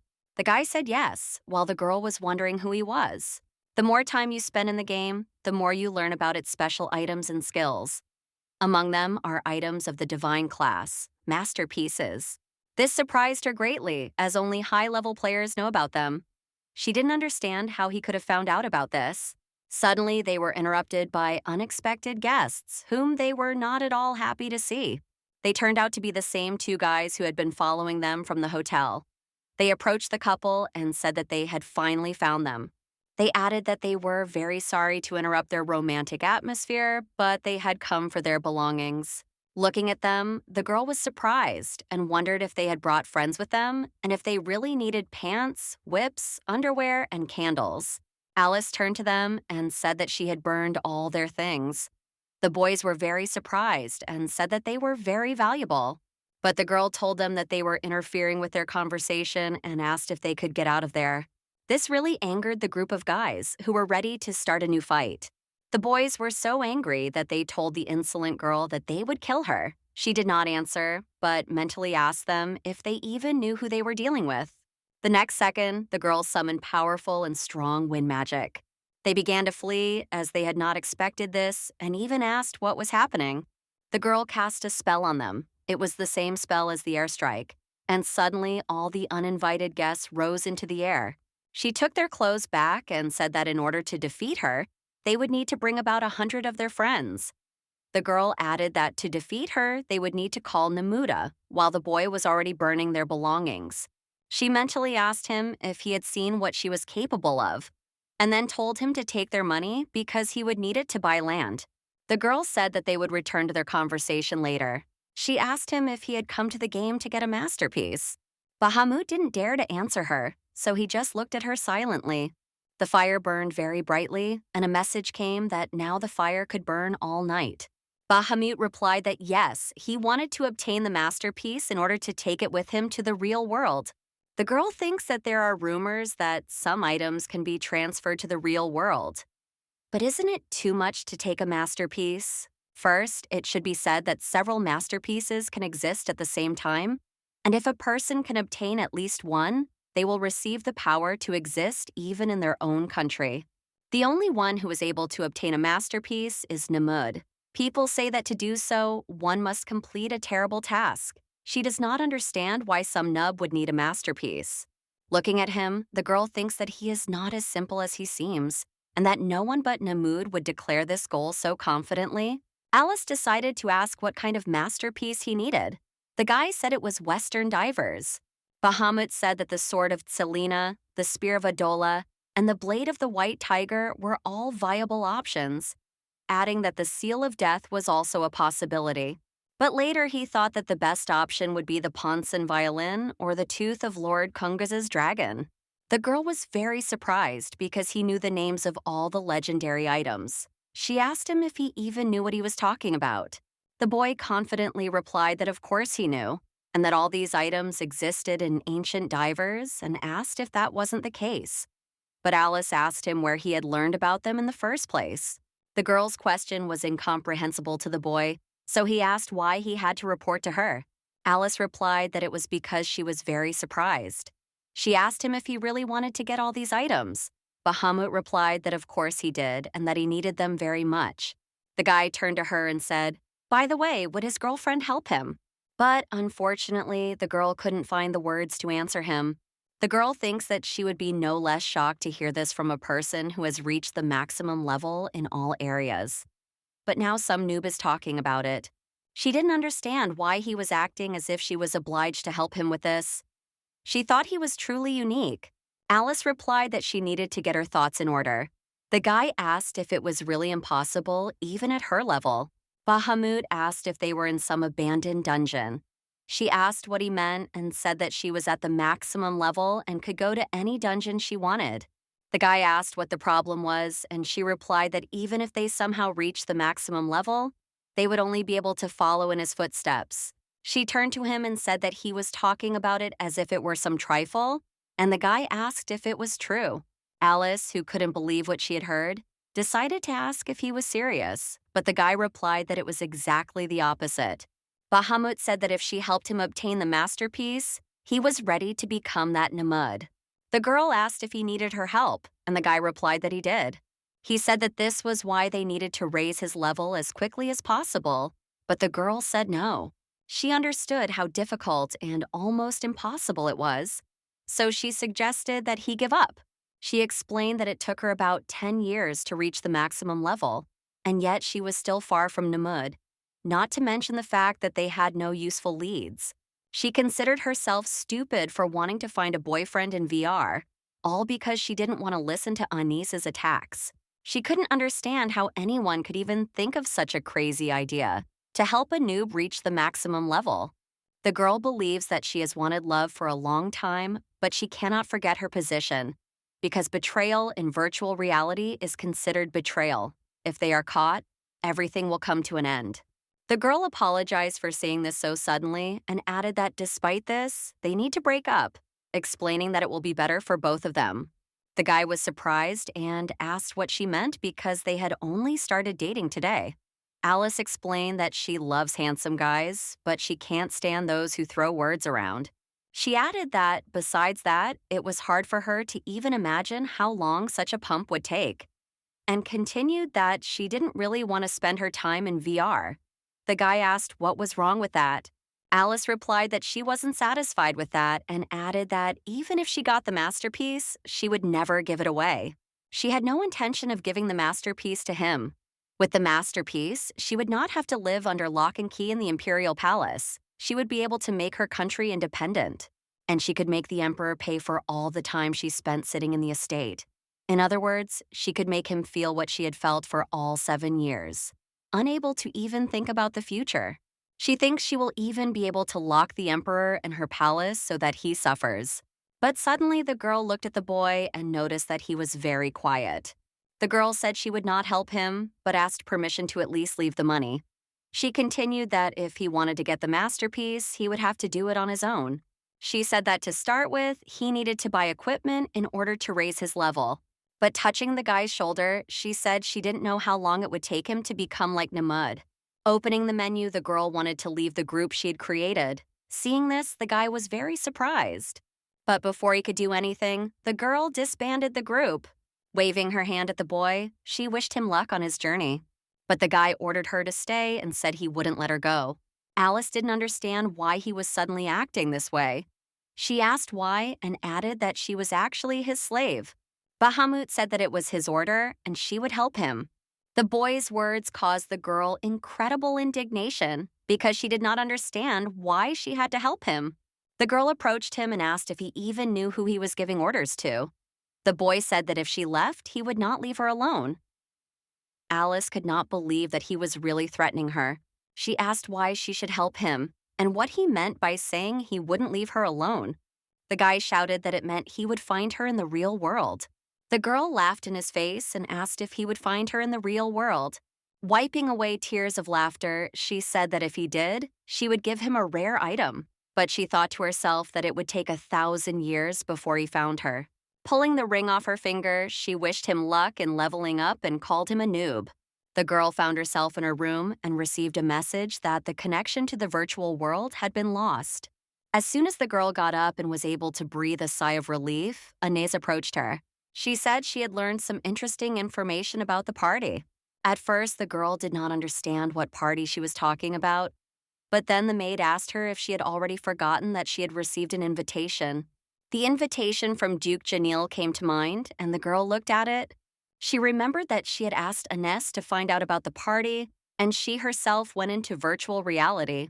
Alice couldn't wait to find out what she had learned, and she asked what was going on.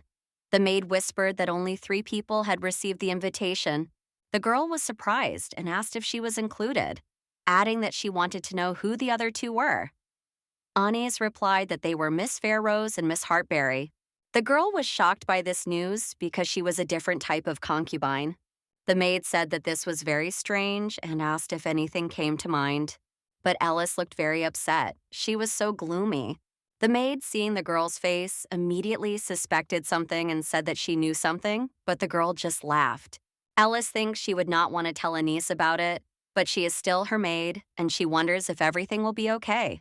The girl told Anise about her unexpected encounter during a walk to the library, and the maid was very shocked. Alice noticed that Anna's mouth was open. The maid asked if it was His Majesty the Emperor's younger brother and added, asking why the Emperor was hiding him. Alice said she didn't know and added that when she first heard about it, she was also surprised. She added that he also had a weapon with him, so she didn't think it was a lie. Anna said that in that case, she thought it was a genuine invitation. Alice replied that only if he wasn't lying. The maid asked what she was going to do, but the girl couldn't gather her thoughts and answer. She asked if she could save her home by becoming the emperor's concubine. Anus asked why she didn't ask about it at the party, but the girl noted that she would hardly be able to recognize anyone behind a mask. She also added that, at least now, it was clear why they had sent her the dress and the rest of the things. She continued that His Majesty probably wanted to find her among the others. Standing up, Alice said that in that case she would have to come up with a reason for refusing, adding that she was not a doll to be played with. The maid said that His Majesty had said he would send a letter with a request to the Emperor and asked if she could refuse in such a situation. Silence fell in the room, and the girl guessed she was disappointed. She didn't know what to do next. She couldn't believe that everything had turned out this way, that she had no choice. She said that these Bahamutes annoyed her very much. The maid began to whisper, asking what if someone heard her, and added that it was not worth speaking His Majesty's surname so lightly. She continued that it didn't matter that there was no one else here but her. The girl thought that she needed to get the masterpiece as soon as possible. In that case, she would be able to get rid of the imperial family's universities. And she thought that when it came to the Bahamutes, she immediately remembered that nub who had pointed them out to her. Throwing her head back, the girl thinks that they all annoy her equally. The maid said that she must be very tired and suggested that she rest in virtual reality. Seeing that the girl did not respond, she began to urge her even more to rest. But the girl just looked at her silently. There was no emotion on her face. The maid sat down and asked her again, but this time adding that she would not say a word to her and that she could play as long as she wanted. She also said that she would prepare milk, fruit, and apple pie for her as a midnight snack. This made the girl smile, and the maid asked if she would prefer a cream pie. Standing up, the girl thought that if Anise asked her to, then it was fine. The maid said that she would not let her down. Alice thinks that she should hunt monsters in VR, and maybe she will feel better. As soon as the girl entered, she heard someone address her, saying that she had come after all. She saw Bahamut, who said he wasn't expecting her so early. He asked the girl if she had changed her mind, and she replied that she had just come to see him. Looking at him, she remembered that he seemed to be completing tasks for a starving child. She turned to him and said that if he wanted to level up as quickly as possible, he should stop taking these boring tasks and start hunting monsters, adding that it would be more effective. The boy asked what to do with the starving child. The girl said that he would only get one loaf of bread for her and asked if he needed it. She explained that during this time, he could have gained a lot of experience. The guy said that she was starving. The girl thinks that he is really a true noob. She thinks they are in VR, but he takes it so seriously. The girl said it was an endless task, and the guy asked her again. Alice said that even the emperor cannot solve the problem of poverty. She added that no matter how much bread he brings, he will always be hungry, and the reward for it is mediocre. Besides, he will never leave the settlement. The girl said that he could ask if this was a cool task for newbies, but the girl wanted to remind him that this was a game and NPCs would never die of hunger. The girl waved her hand and told him to give it his all. Leaving the boy, the girl went to the statue of the goddess of wind, Sylphidel. When she touched it, a mysterious seal instantly appeared and the statue began to glow. It was a teleportation to a safe place. The girl found herself in the Empire of Ventrell, a truly beautiful and green place. The girl thinks that Ontrell is beautiful even in virtual reality. Virtual Ontrell may not be real, but it is her homeland. She has lived here since childhood. Therefore, she was able to restore the capital and the castle in the game. But to be honest, the empire here is much richer than in reality. Upon returning, the girl asked if anything had happened in her absence. The NPC knight approached her and said that the princess had returned. Alice asked if the dark divers had attacked the empire. He replied that Ontrell's task number 135 was the battle in the east of Ventrell. The girl looked at the task, which said that they needed her help because the demons had not yet reached the walls of the capital. But the soldiers were badly wounded and needed the princess's help. The girl accepted this task and also saw a message from Bahamut asking where she had disappeared to.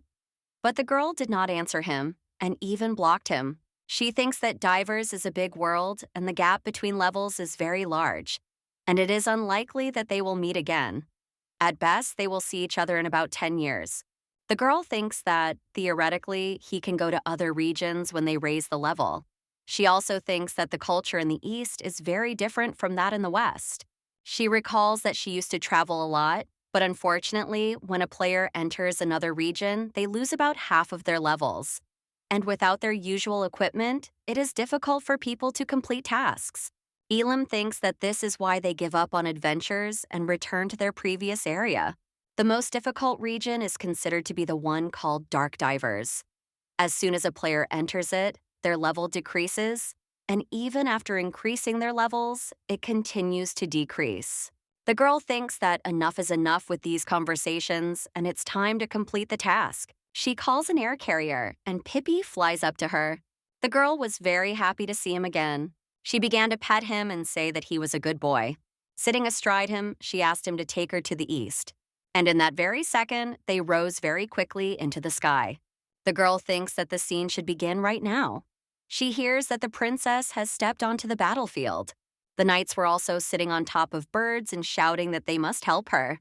They also rose into the sky. There were so many of them, and they all flew at great speed after the girl.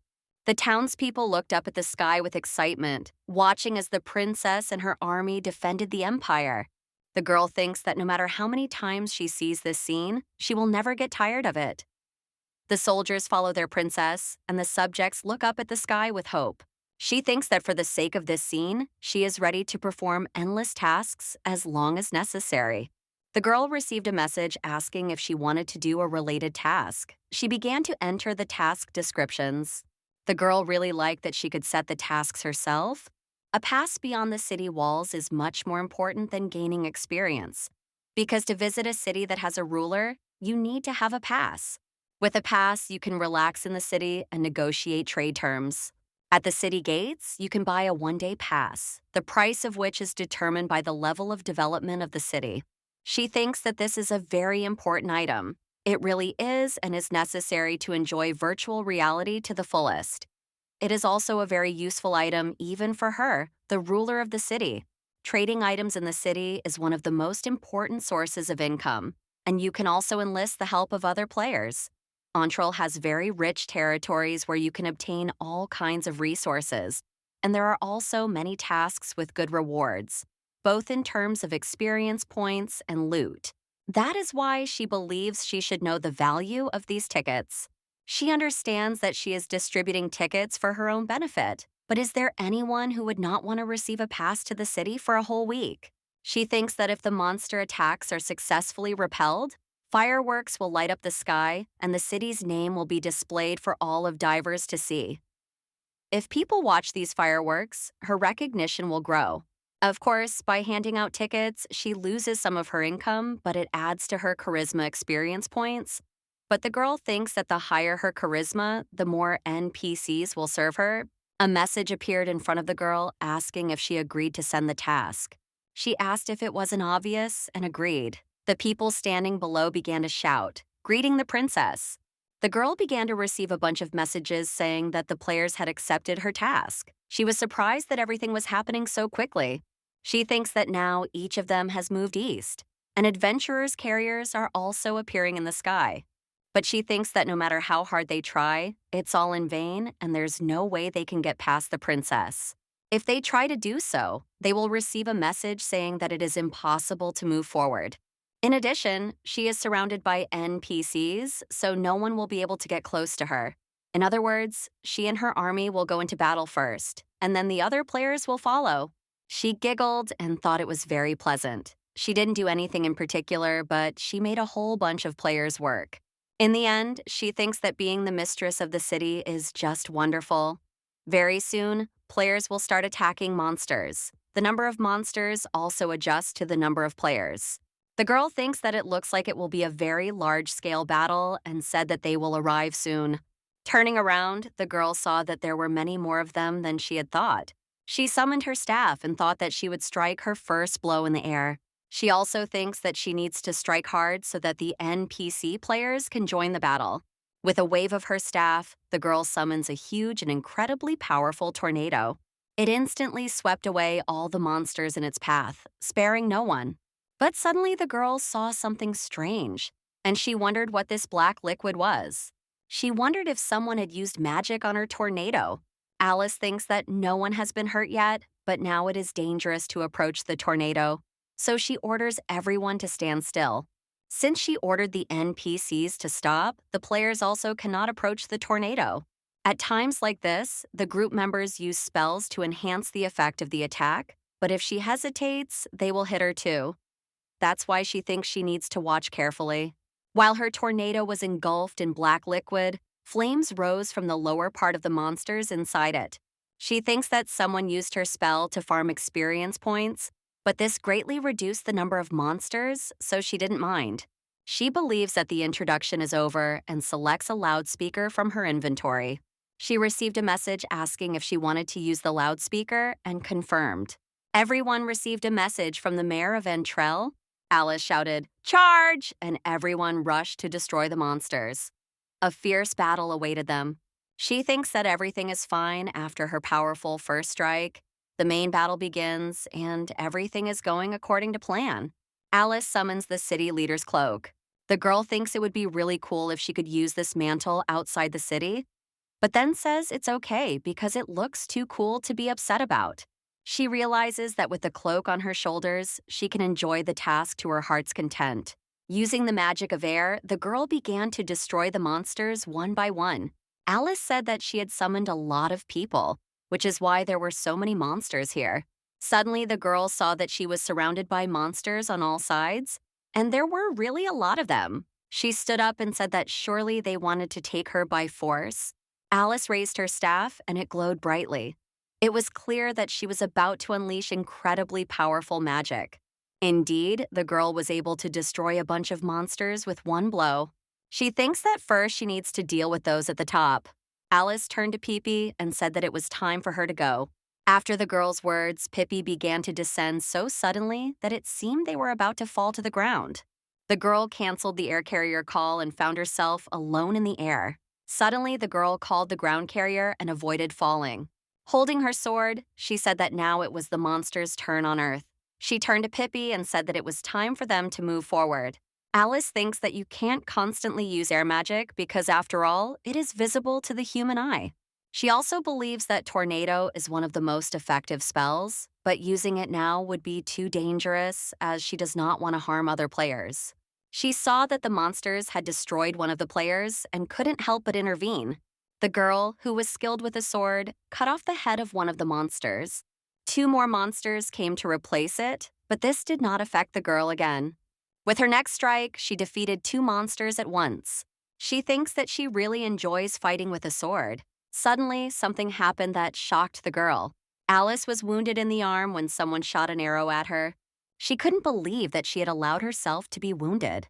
The girl pulled out the arrow and received a message that she was bleeding and would receive periodic damage of -100 per second. Looking at her inventory, she realized that she didn't even have any antidote with her, and from now on, she would receive periodic damage. She thinks that it's not dangerous, but she doesn't want to lose health for nothing. Because if a boss suddenly appears, she will have to fight with all her strength. She wonders if it might be worth waiting a minute and using a potion which can instantly restore some of her health, but she will have to wait a while before she can use it again, so it's important to get the timing right. She thinks she really doesn't want to use the potion, but she will use it when the debuff ends. Suddenly, something began to heal her, and it did heal her. She received a message that her bleeding status had been removed. Alice saw a little girl and wondered who she was because she was the one who had healed her. The girl received a message that her health was recovering at a rate of 30 per second, and she saw a little girl in front of her. She thanked her for healing her, and the girl replied that no, she was the one who should be grateful. She thanked Alice for setting up this task. Suddenly, they were interrupted by a bunch of monsters moving in their direction.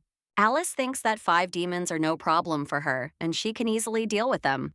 But she thinks she needs to be more careful not to kill the girl. She also thinks that plus 30 health per second seems like a low level. Usually, healers who hunt in these areas can heal at least 200 health per second. And those who have specifically leveled up their healing skills can heal even more. Alice thinks that she most likely heals allies and casts buffs on them, but never participates in battles. She also thinks that she should go help the others. She thought it was too dangerous here and ordered the girl to hide behind her.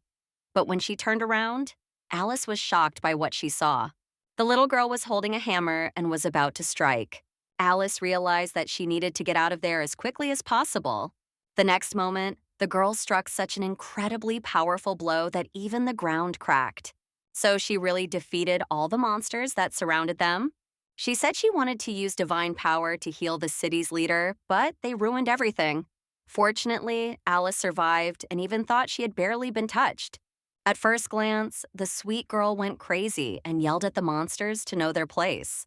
Sitting and watching what was happening, Alice really didn't understand who she was and even asked her to repeat her last sentence. Looking at the monsters the girl had killed, Alice realized that if she could see their health, then she had already killed these monsters. She begins to study the monsters. Health level 75, attribute darkness, size medium, type animal, experience 9,500, combat tactic direct attack. She realizes that possible drops are Dark Diver's coins, lizard skin, lizard claw, and a piece of a ride Conor. Alice realizes that they don't have half their health left. The girl couldn't believe that she had taken out 6,000 with one hit and 5 at once. Alice thinks that judging by her weapon and the amount of damage, she is not a healer at all. Suddenly, a monster appeared behind Alice, ready to attack her. Fortunately, the girl saw it in time in the reflection of her sword. She counterattacked in time and defeated the monster. Alice received 50 TD and a lizard's cry. She couldn't believe it, because it was a lot of money. The girl said that it was a shame that there was nothing to buy in Diverse. Turning her head, she saw an interesting situation. The same mysterious girl was beating up monsters and saying that their skin makes excellent shoes. Alice caught herself thinking that she was right and that she was not a healer at all, but a warrior.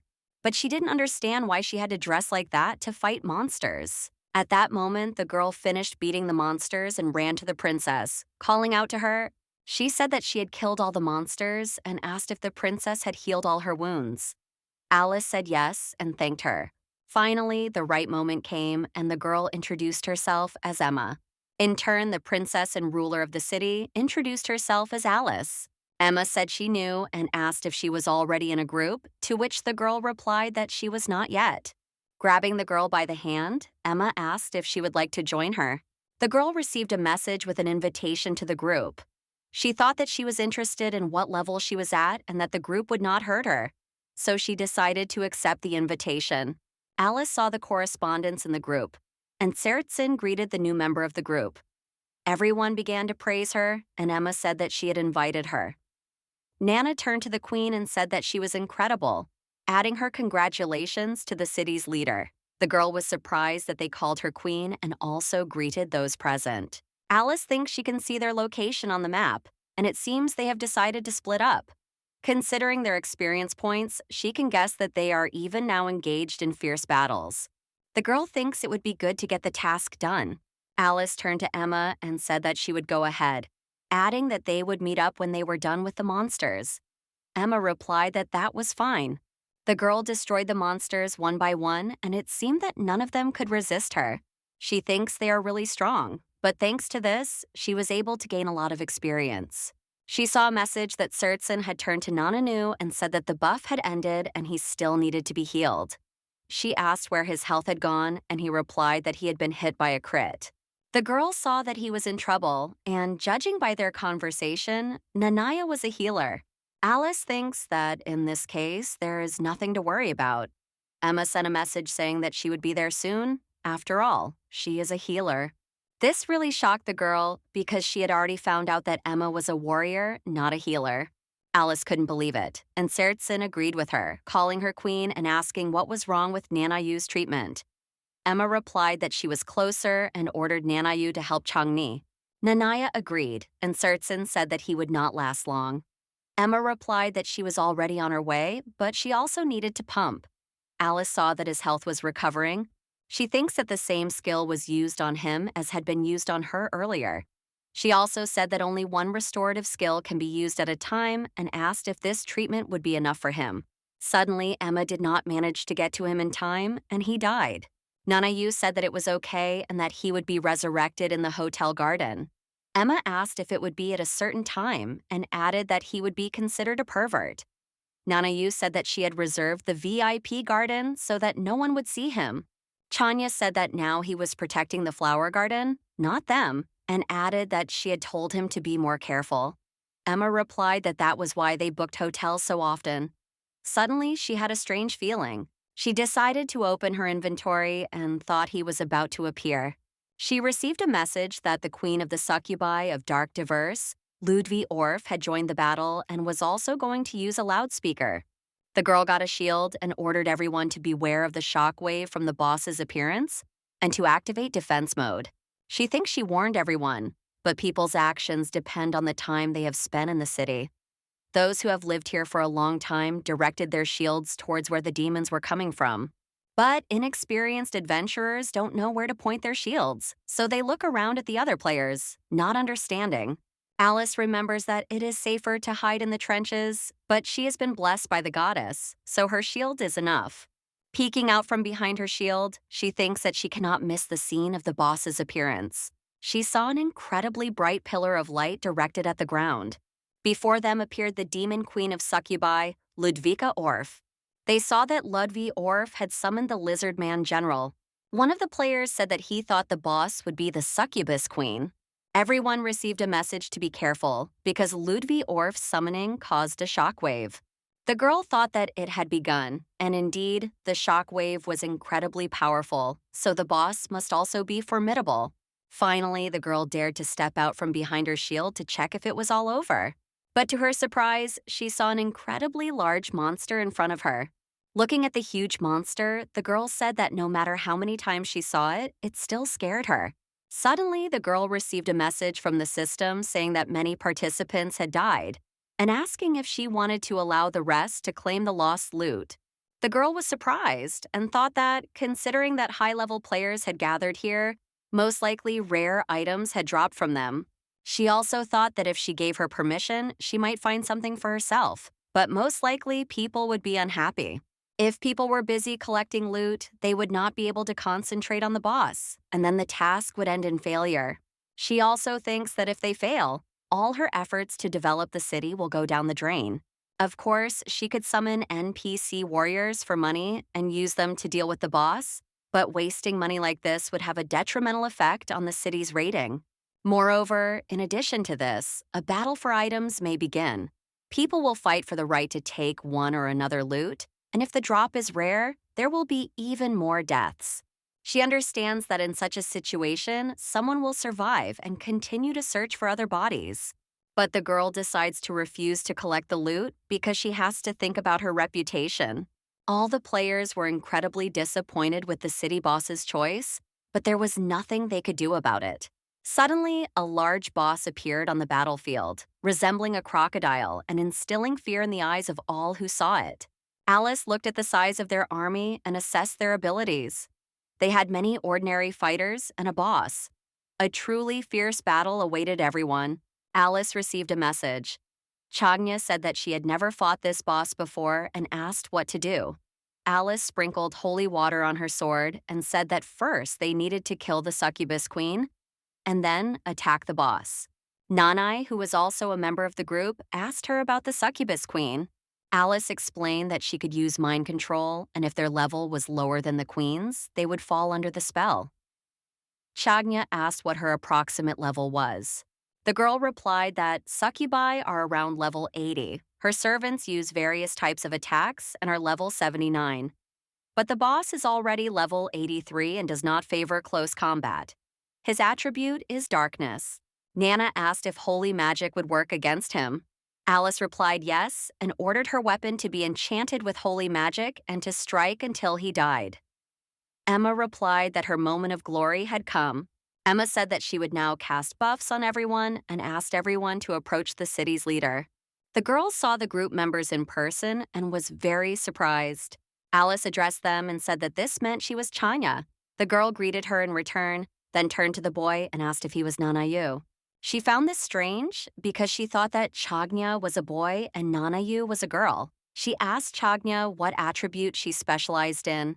Chanya replied that she used the spells of the fire goddess Mother Harry and added that she had used fire magic on her tornado. The girl continued by saying that Nanayu had thrown the oil there. Alice was surprised by this news.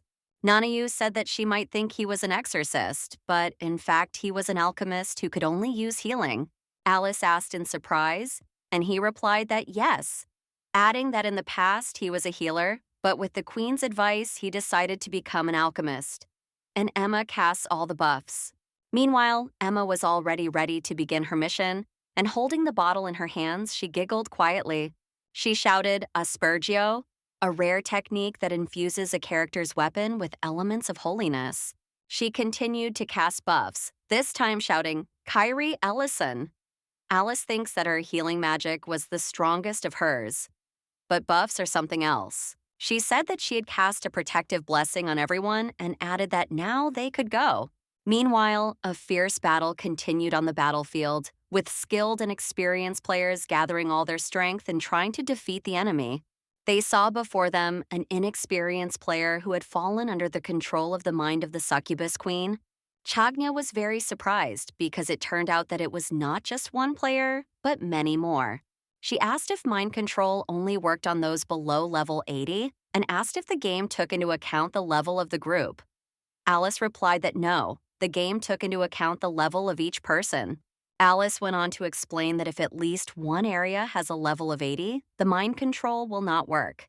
Emma was filled with hope and said that in that case, they had nothing to worry about. Looking at what was happening around her, Alice thought that a lot of people had fallen under mind control. It seemed that many newbies had taken part in this raid, and at this rate, they would lose everyone. Alice pulled out a loudspeaker and a message appeared from the mayor of Entrol. She addressed the players and said that players below level 80 should retreat. She continued by saying that those with a level higher than 80 should focus on the succubi first. The players were indeed puzzled, but they immediately found the target they needed. Finally, a fierce battle with the succubi began, and the players defeated the strange creatures one by one until they finally won. The players who had fallen under the succubi spell woke up. One of them said he thought he was going to die, while another was happy that he could finally move of his own free will. Alice thought that the mind control had disappeared, and Emma was very happy that it had worked. But this was not the end, as they still had to face the boss, who had just begun to roar loudly. Emma shouted that they should attack, fighting off the crowd of monsters. Suddenly, to Emma's surprise, she caught herself having a very strange thought, because she had already killed so many monsters. But for some reason, these seemed much stronger to her. Alice explained that these creatures had been summoned, so they had much more health. Alice decided to study the monsters. It was a lizard man, level 79, health 250,000, attribute fire, size medium, type animal, possible experience gained 95,000. She thought that it was 20 times stronger than a normal monster, but it gave 10 times more experience points and was easy to kill in a group. Chana said that it wouldn't be long now, wiping the sweat from her forehead. But Alice said that in 5 minutes there would be twice as many monsters. Chagna asked in surprise, and Emma added that in that case, they could kill a lot of monsters and gain a lot of experience. Alice said that was true, but they needed to kill the boss as soon as possible, because after a while there would be too many monsters. To Alice's surprise, Nanaya took out his calculator and said that in that case. The boy shouted out an alchemical calculation, and Alice, in turn, heard about such a skill for the first time. The boy said that every 5 minutes the number of monsters doubles. So if there were 30 at the beginning, after 5 minutes there will be 60, after 10 minutes, 120, after 15 minutes, 240, after 20 minutes, 480 after 25 minutes, 960, and so on. Alice noted that he was just counting. He said that he didn't think more than 1,000 people were participating in the quest. And besides, the shockwave from the boss's attack had killed a large number of people. Alice held up 3 fingers and said they needed 30 minutes. Everyone looked at her in surprise. She continued by saying that after a while, the number of experience points would decrease significantly, and if that happened, they would need to start attacking the boss. She added that they had to defeat him within 30 minutes. Chagnya said that in that case, it would be better to launch a massive attack and asked if Alice could use the tornado again. Alice agreed and added that she would try to get as close to the boss as possible. Chagnya said she was counting on her as Alice summoned her transporter. Alice approached the boss and ordered Pippi to run under him. Emma shouted that there were monsters ahead. Alice replied that she would take care of them and ordered them to go without her. Alice began to use a spell. The spell was called Vacuum, and when the monsters saw it, they were very surprised. And in a single moment, there were no monsters left on the road. Watching the pieces of monsters fall from the sky, the girl begins to feed and even thinks that this is why she does not like to use this skill.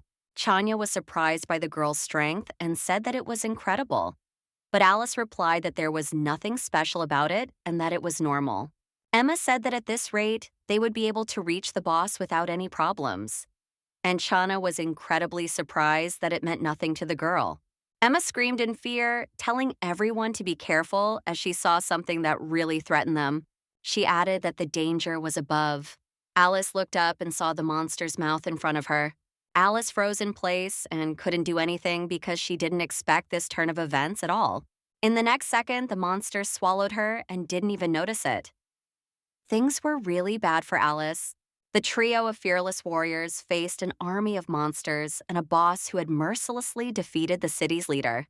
Emma panicked because she was very worried about the girl, but Chana stopped her. Suddenly, they saw a pair of snow-white wings. It was none other than Alice, who was very happy that she had been lucky this time. She thought she had almost become a snack for the lizard.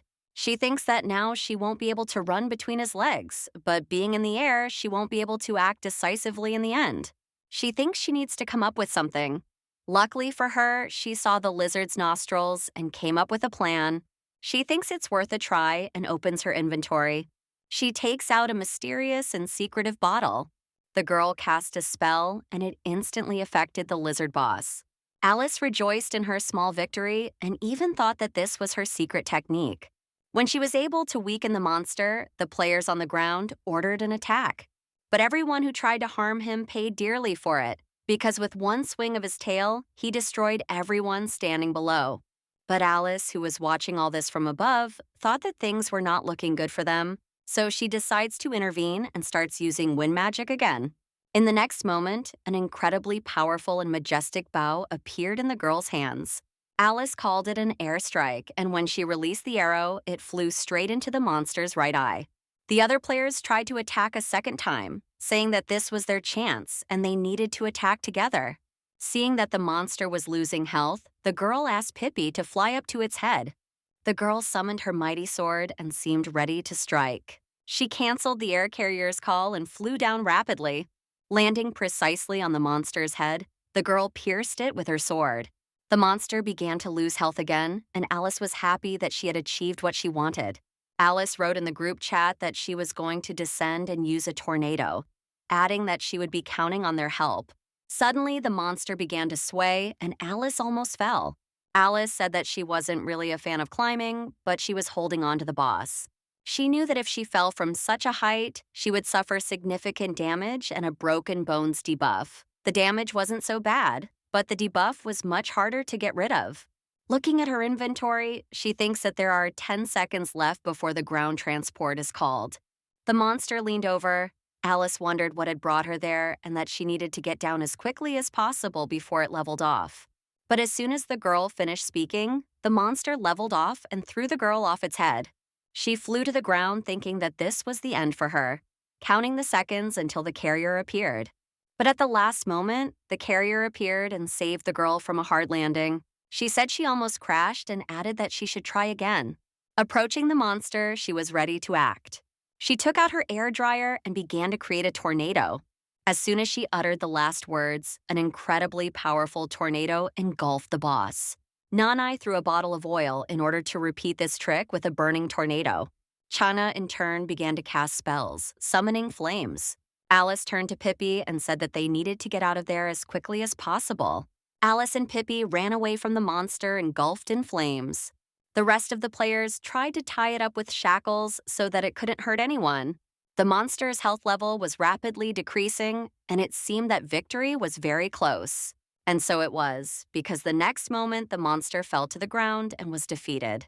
At first, silence fell on the battlefield because not everyone could immediately believe that they had succeeded. Eventually, everyone began to rejoice when a message appeared that the global quest to defeat the lizard man general who had attacked Untrell had been successfully completed. But something interesting happened. Alice's old acquaintance, Bahamut, also saw this message, and it seriously intrigued him. Bahamut decided to write a message to Alice asking where she was.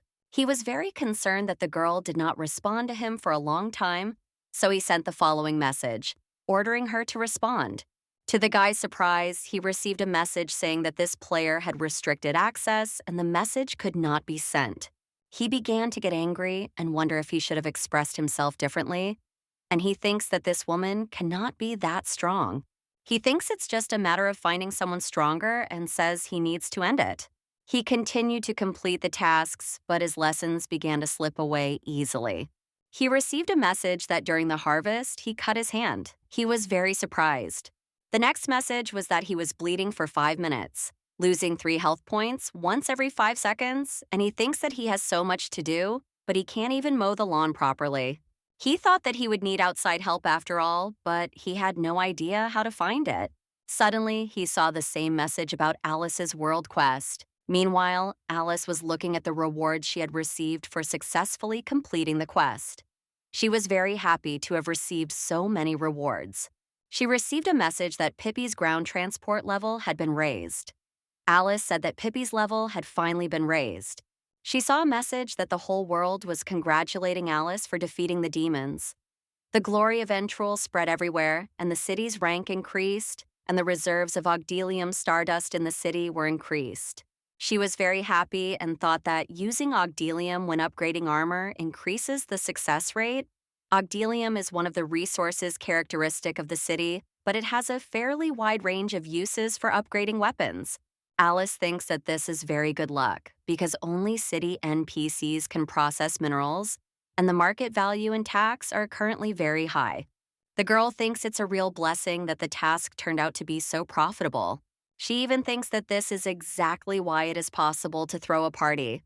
Everyone received a message that Alice is throwing a party to celebrate the victory, and participation in the celebration will increase skill power for 3 days.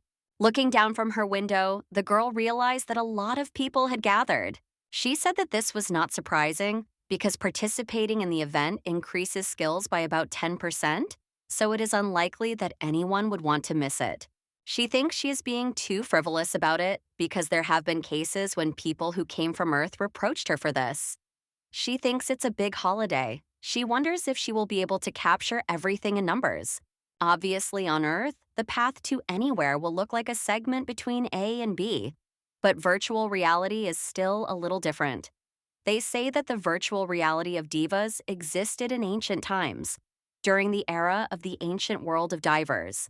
In reality, there are books describing the virtual world and its history, but too much has happened in Divas to make it possible to gather it all in one place.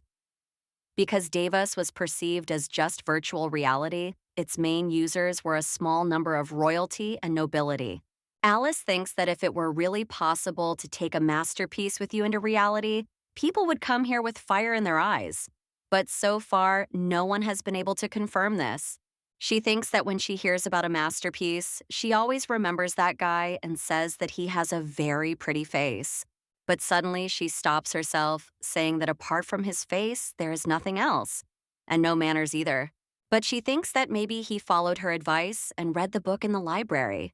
So maybe he is a more decent person than she thought? And besides, he figured out how to use the hotel correctly, so he's not so stupid after all. Suddenly, the girl's attention was drawn to the noise she heard behind her. She remembered that the preparations for the party were probably over, and a large crowd of people had entered her estate. Some were trying to sell potions because those who might need them had gathered here. Some were just dancing and enjoying the evening.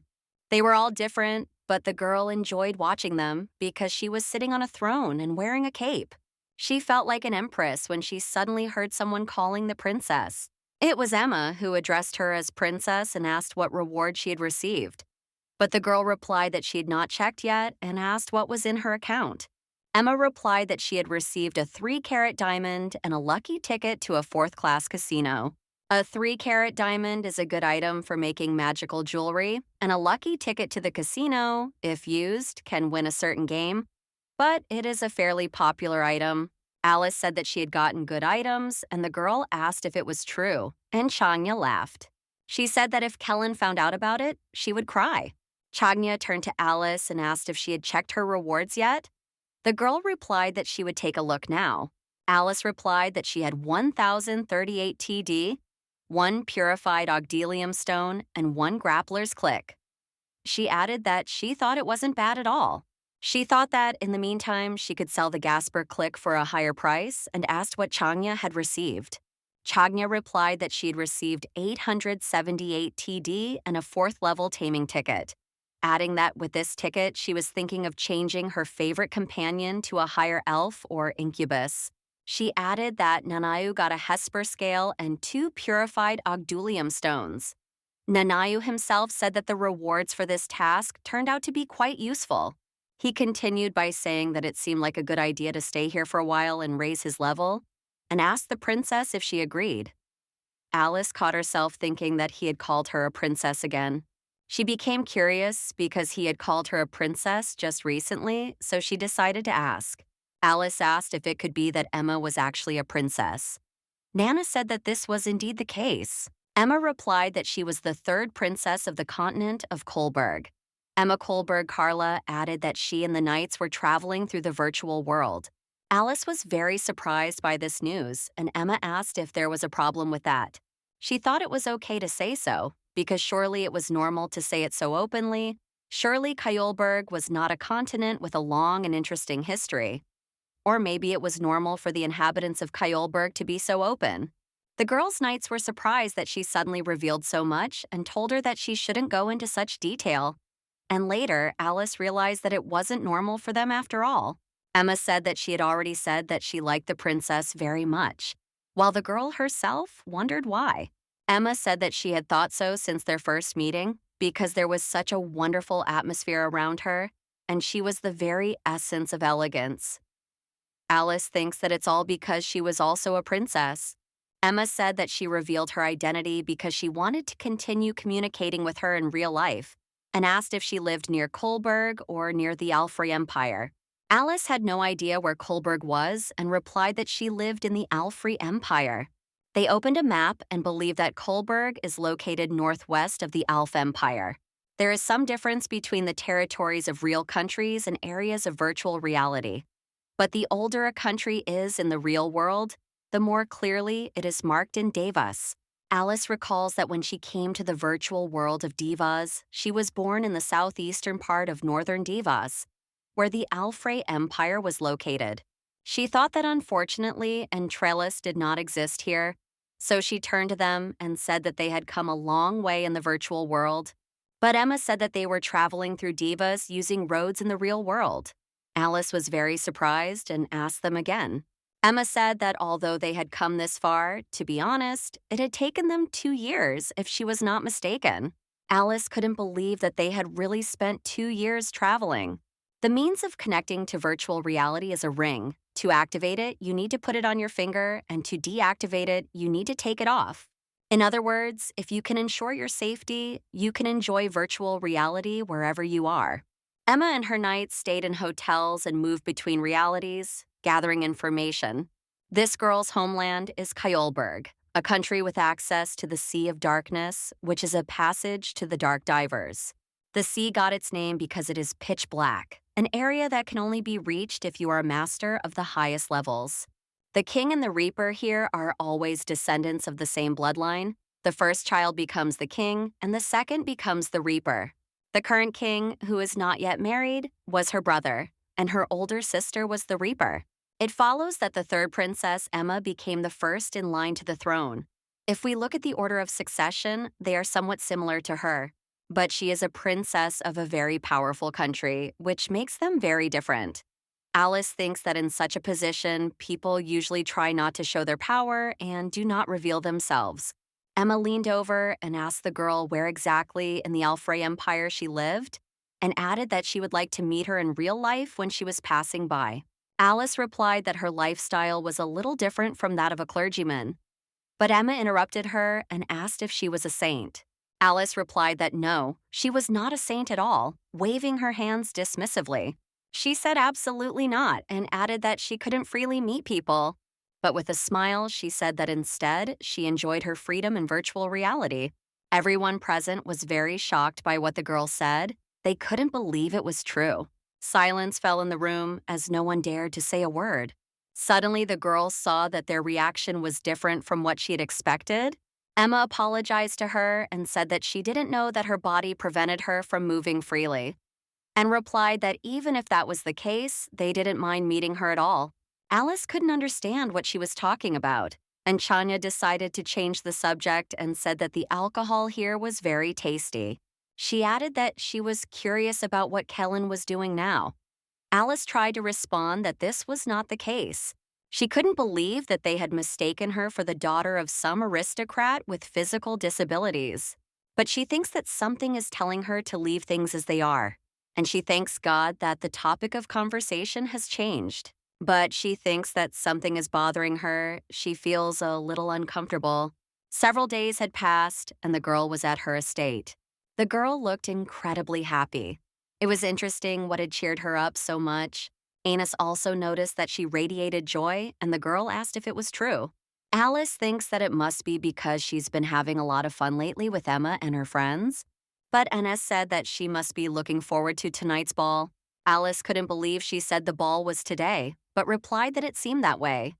Inez said that if she accepted the invitation for that evening, she would be able to meet that person. At first, she didn't understand who that person was. But then she remembered that it was Cruella Bahamut. Hearing about His Majesty Bahamut, she became curious about how Bahamut was doing in virtual reality. She remembers that the last time they saw each other, he was mowing wheat to complete a task. She wondered if he had gone to another settlement. She didn't know if his start in the reinforcement nearby meant that he was from the Alfrey Empire. She wondered if Bahamut was his surname or first name. The maid said that this time she was also looking forward to the ball. Alice was surprised by what Anis told her and decided to ask why. The maid replied that Alice might be removed from the list of concubines, which meant there was a chance she might win favor. She added that if that happened, they would no longer have to live so modestly. Anis asked if that was better than staying here alone all the time and asked why. Alice thought that Inez saw it that way. But what was the point of becoming the wife of someone who was not officially recognized? Something told Alice that it would be better to stay in the imperial harem after all. And she replied to the maid that if she went there, she would have to accept courtship and replied that she would not go to the ball. But Inez objected, saying that this was a chance to leave the imperial estate. And of course, she wanted to leave the castle. But she had a way out, Divas, where she could go into virtual reality and meet other people there. Anus asked, what if it really was His Majesty, adding that this was her chance. Besides, when the letter of consent from His Majesty the Emperor arrived, Lady Alice would have no choice. But Alice said that she had been told it would be delivered within a few days, and a week had already passed, but it still hadn't arrived. This could mean that the permit had not been granted, when suddenly they were interrupted by a commotion. Ina said that someone had come and decided to go and check. She told the girl that she would be back soon. Anus looked so surprised and was holding a mysterious letter in her hands. Alice asked what had happened, and Anne said that she had been instructed to convey that a carriage would be provided before departure, and here is something else. Alice asked what kind of carriage it was and why she didn't just refuse. Holding the letter in her hands, she looked at the letter and couldn't believe it. It was a letter sealed with a wax seal, and the winged unicorn was the symbol of the imperial castle. Silence fell over the picnic. No one knew how to react or what to say. Alice remembered that it must be a message about a change of husband.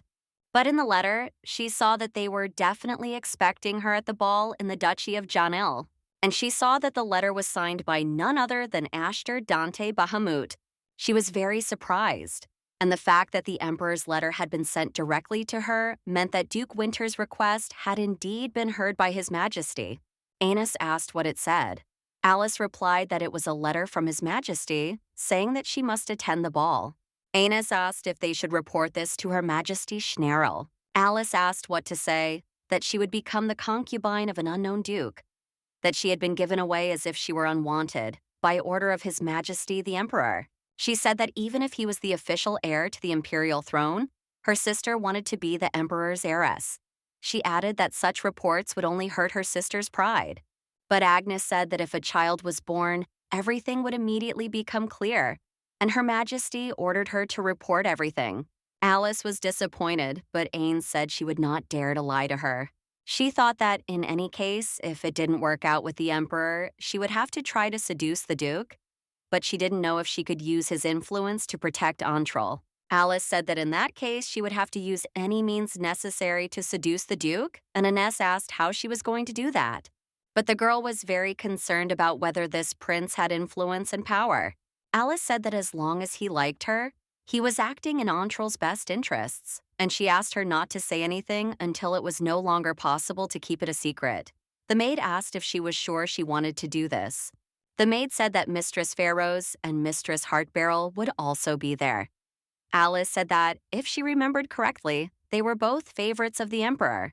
This meant that bypassing dozens of concubines representing many different forces of influence to get rid of the Emperor was practically impossible, unless you were a person with power equal to that of His Majesty himself. Dealing with two people is not so difficult if you set yourself the goal of killing them. She wonders whether it would be in the national interest to remove these two so that the Duke becomes only her. Not only his bold behavior, but also the sending of invitations, she thinks that he still has some influence, even though he is just an ordinary prince. But she remembered that if he can walk around like that, it means that he is hiding his status. But she did not understand why. Perhaps it is a state secret. She thinks that she does not have enough information. She was curious whether, if she went to the ball, she would be able to understand something. She thinks that if he has enough power and influence in politics, he could be useful to the people of Ventrell. But she is visited by the thought, what if he really was not recognized? Annie's asked her what she was thinking so deeply about, and the girl replied that it was nothing special. She thinks that she never thought that the day would come when she would be thinking about this. She was very depressed by the reality that the life she had put on the back burner was coming to the fore. She thinks it was so cool to enjoy the world of divas, forgetting about the real world. She ordered the maid to return and said that they needed to prepare for the ball. The maid agreed with her, and she thought that if she couldn't avoid him, she had to make sure the Duke fell for her beauty. And she understood that to do this, she had to show him her incredible figure. Finally, the girl's last preparations for the incredibly important ball were complete. The maid standing behind her said that she did not believe her. Alice asked what she meant, and Anès replied that she was incredible and would outshine even the most beautiful women. Aina said that in that case, when she appeared before the Duke, he would not dare to look at anyone else. The girl remained silent and did not answer her. The maid offered to help her try on the dress and added that she would tighten the corset so that she could breathe. The maid said that it was a ball, so she would need to taste the food and talk to people, but the girl said no. She was very insistent and ordered her to tighten the corset as much as possible. The maid was surprised. Alice ordered her to lace up the corset as tightly as possible from top to bottom. A corset is an item of clothing worn to make the figure look much more beautiful. To be honest, she is not sure if it can add charm to her image, but it is incredibly popular among ladies. Alice said that today it was a common necessity, and the maid looked at her in surprise and asked how determined she was.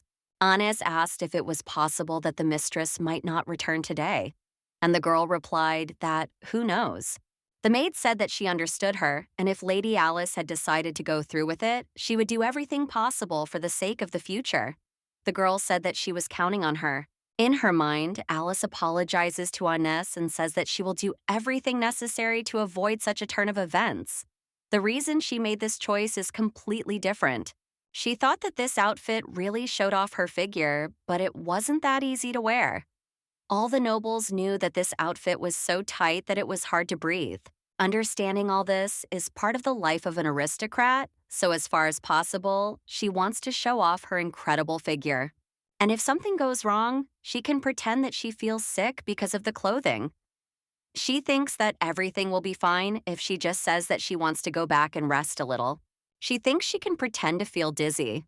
Alice thinks that this way she will make others think that she has anemia and will look. But she was interrupted by Inez, who looked at her in surprise. Annie's asked about anemia and added that she carefully plans her menu for each day, and the girl replied that she had misunderstood her. She also thinks it would be better to just refer to the corset. Alice asked if she could tighten it a little more, and Annis asked if she really wanted to. The girl asked to tighten it more, and she replied to the girl that if they tightened it more, she wouldn't be able to eat anything. Alice replied that everything was fine and added that she had to look as beautiful as possible, so that everyone who looked at her could understand how much effort they had put into it. She thinks she should look like a girl who got tired in the middle of the evening and left the event. Inez began to recall that earlier when she asked her to dress up for His Majesty the Emperor. But the girl did not let her finish and shouted her name. The maid replied that she understood and would remain silent. Inez asked if Lady Alice thought she had gained a little weight. Alice already had a stony face and asked the maid what she seemed to want to keep quiet about. Alice thinks that this is true because she feels a little fuller, and she thinks that this is all the result of a whole week in diverse, because she has been lying in her room all this time. She also thinks that she needs physical exercise very soon. The maid finished her work and told the girl that everything was ready. She looked at the girl and couldn't take her eyes off her. She turned to her and added that she looked truly incredible. Alice asked Inez if it was true or if everything really suited her. Inez replied that of course she looked very stylish and beautiful. And the girl replied that this was good news. The maid asked if she felt comfortable moving around in it, and the girl replied that she did. Inez told the girl that the carriage must be about to arrive. Inez asked if she would have an escort, but the girl replied that she would also like to know. Alice asked the maid to go and check, and she replied that she would. While the girl was finishing her last preparations in the form of a mask, she heard the maid return and asked what was going on. She added, asking if there would be an escort. The maid was confused and could not immediately answer her question. But later she said that perhaps because it was a masquerade ball, an escort was not expected. In that case, there was nothing to worry about. But there was something she couldn't say, and it bothered her a lot. As Alice was already going outside, the maid called her back. Anna said that the carriage that had arrived was drawn by 6 horses. Alice was very surprised and turned back to the girl and asked what she had just said. The maid repeated that there were 6 horses, but Alice said that perhaps she was mistaken because anyone can make a mistake. The maid replied that she had thought so too, but no matter how many times she counted, there were still 6 horses. She added that the carriage itself and the interior were purple. The girl asked her again in surprise. A carriage drawn by 6 horses and purple in color could only mean one thing. It was the imperial carriage. But Alice thought that in the darkness, she had probably just imagined it. She decides not to jump to conclusions and to check for herself. The girl said goodbye to her, and the maid asked her to be careful. Approaching her carriage, the girl indeed realized that the maid was absolutely right. She sat inside and couldn't believe that this was really happening. On the roof of the carriage stood a sculpture of a winged unicorn. There was no doubt that this was an imperial carriage. When she first arrived at the estate, there were only 4 horses, and she couldn't believe that she had come so far in real life. She said that when she first came to this country, she did not have such a luxurious carriage. Alice thinks that since she will be wearing a mask, none of the invited guests will recognize her. But the Duke, who gave her the dress, will recognize her. She thinks that after that, he will come up to her to say hello. Next on her personal schedule was dancing. Then a kiss, and they go to a secluded place. But suddenly the girl interrupts herself and says that she will not do that. She wonders whether she likes her partner or not. Ever since she was born a princess, she has never had the right to make such a choice, and even in virtual reality, it is the same. This incredibly annoyed her. Suddenly, she became curious about how far that guy could go. She thinks she would help him if he behaved better. She remembers that he even made requests in a commanding tone. She remembered how this silly guy said he would find her in the real world. It made her laugh because she knew it was unrealistic. She remembers the look on his face as if he had no choice. Laughing, she said that it was easy to say, wasn't it? She thought that finding a concubine in a separate room of the imperial palace was absolutely impossible.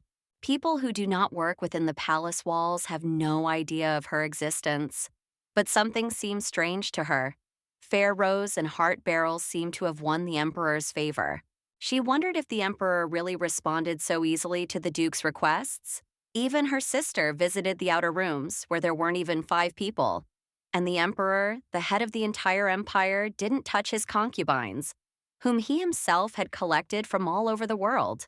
Suddenly, an interesting thought occurred to the girl. Could it be that he had problems with his bodily functions, and that was why he was so easily giving his concubines to the Duke? She thought that if that was the case, then perhaps the Duke's choice was the best option. Meanwhile, she arrived at the estate where the party was being held. Inside, a crowd of guests had gathered, and everyone seemed to be having a good time. But in the corner stood 2 ladies who were watching everyone very closely. Alice tries to calm herself down and says that she cannot have children under any circumstances. Alice remembers that Duke Viter, no matter how mysterious a figure he may be, would still be useful to her, since he is, after all, part of the imperial family. Of course, it is unlikely, but if something happens to the Emperor, he could become the heir to the throne. So she tried to make herself as attractive as possible to take full advantage of this. And yet she was a little disappointed because she didn't like it. In such a delicate situation, she made a decision worthy of a princess of her country, but because she was alone, she was very worried. The girl wondered if she would have to live with these thoughts in the future. She wondered if she were queen like her sister, she would have made the same choice. Entrell may not be the largest country, they do not have a large army, but they are not without resources. If it were her, she would develop trade, just like in the virtual world. Of course, there is a difference between real and virtual resources and monster attacks, but the basic principle of building borders and developing cities is the same. But she understands that her sister never told her about politics. She simply obeyed her. Alice thinks that if she could choose her own path in life, that life would be like that of Emma, the princess of the continent. She looks so free because her country is quite strong. Emma says that after the information cathedral is finished, she will work hard to develop the country. Alice thinks that she would also like to have her sister's opportunities. But her conversation was interrupted by her thoughts, and she said that according to Emma, most of the aristocracy treats virtual reality lightly, but there are still many aspects that correspond to reality. She thinks that if this is the case, then she could also be useful, of course, if she managed to return to Entrell. The girl thinks that when she thinks about the influence her sister might have, it takes her breath away. It seemed that they had finally arrived at the party venue.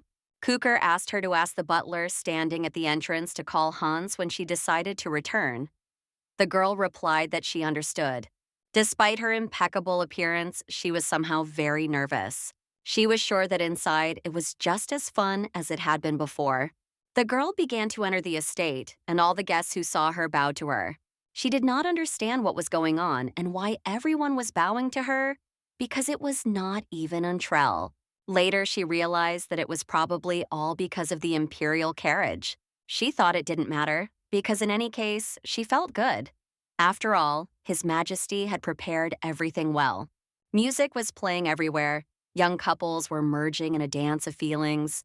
Looking at them, the girl felt a little uncomfortable that she was hiding her identity behind a mask. For some reason, she remembered an evening she had attended as a child, when there had been a similar atmosphere. That party was 7 years ago, when she and her peers from the aristocratic families of Beatrice, Kellen, Stuart, and others had fun dancing and tasting all kinds of delicacies. Sitting at the same table, they enjoyed pudding. She believes that it was the best time. While they were eating pudding, they watched the adults. Some invited others to dance, Others gathered in groups to talk, and the men conversed with serious expressions on their faces. Cute couples would go out onto the verandas, which were hidden from prying eyes. She thinks that at that time it was very interesting what all these adults were talking about, but still she thought that eating pudding and playing with others was much more fun.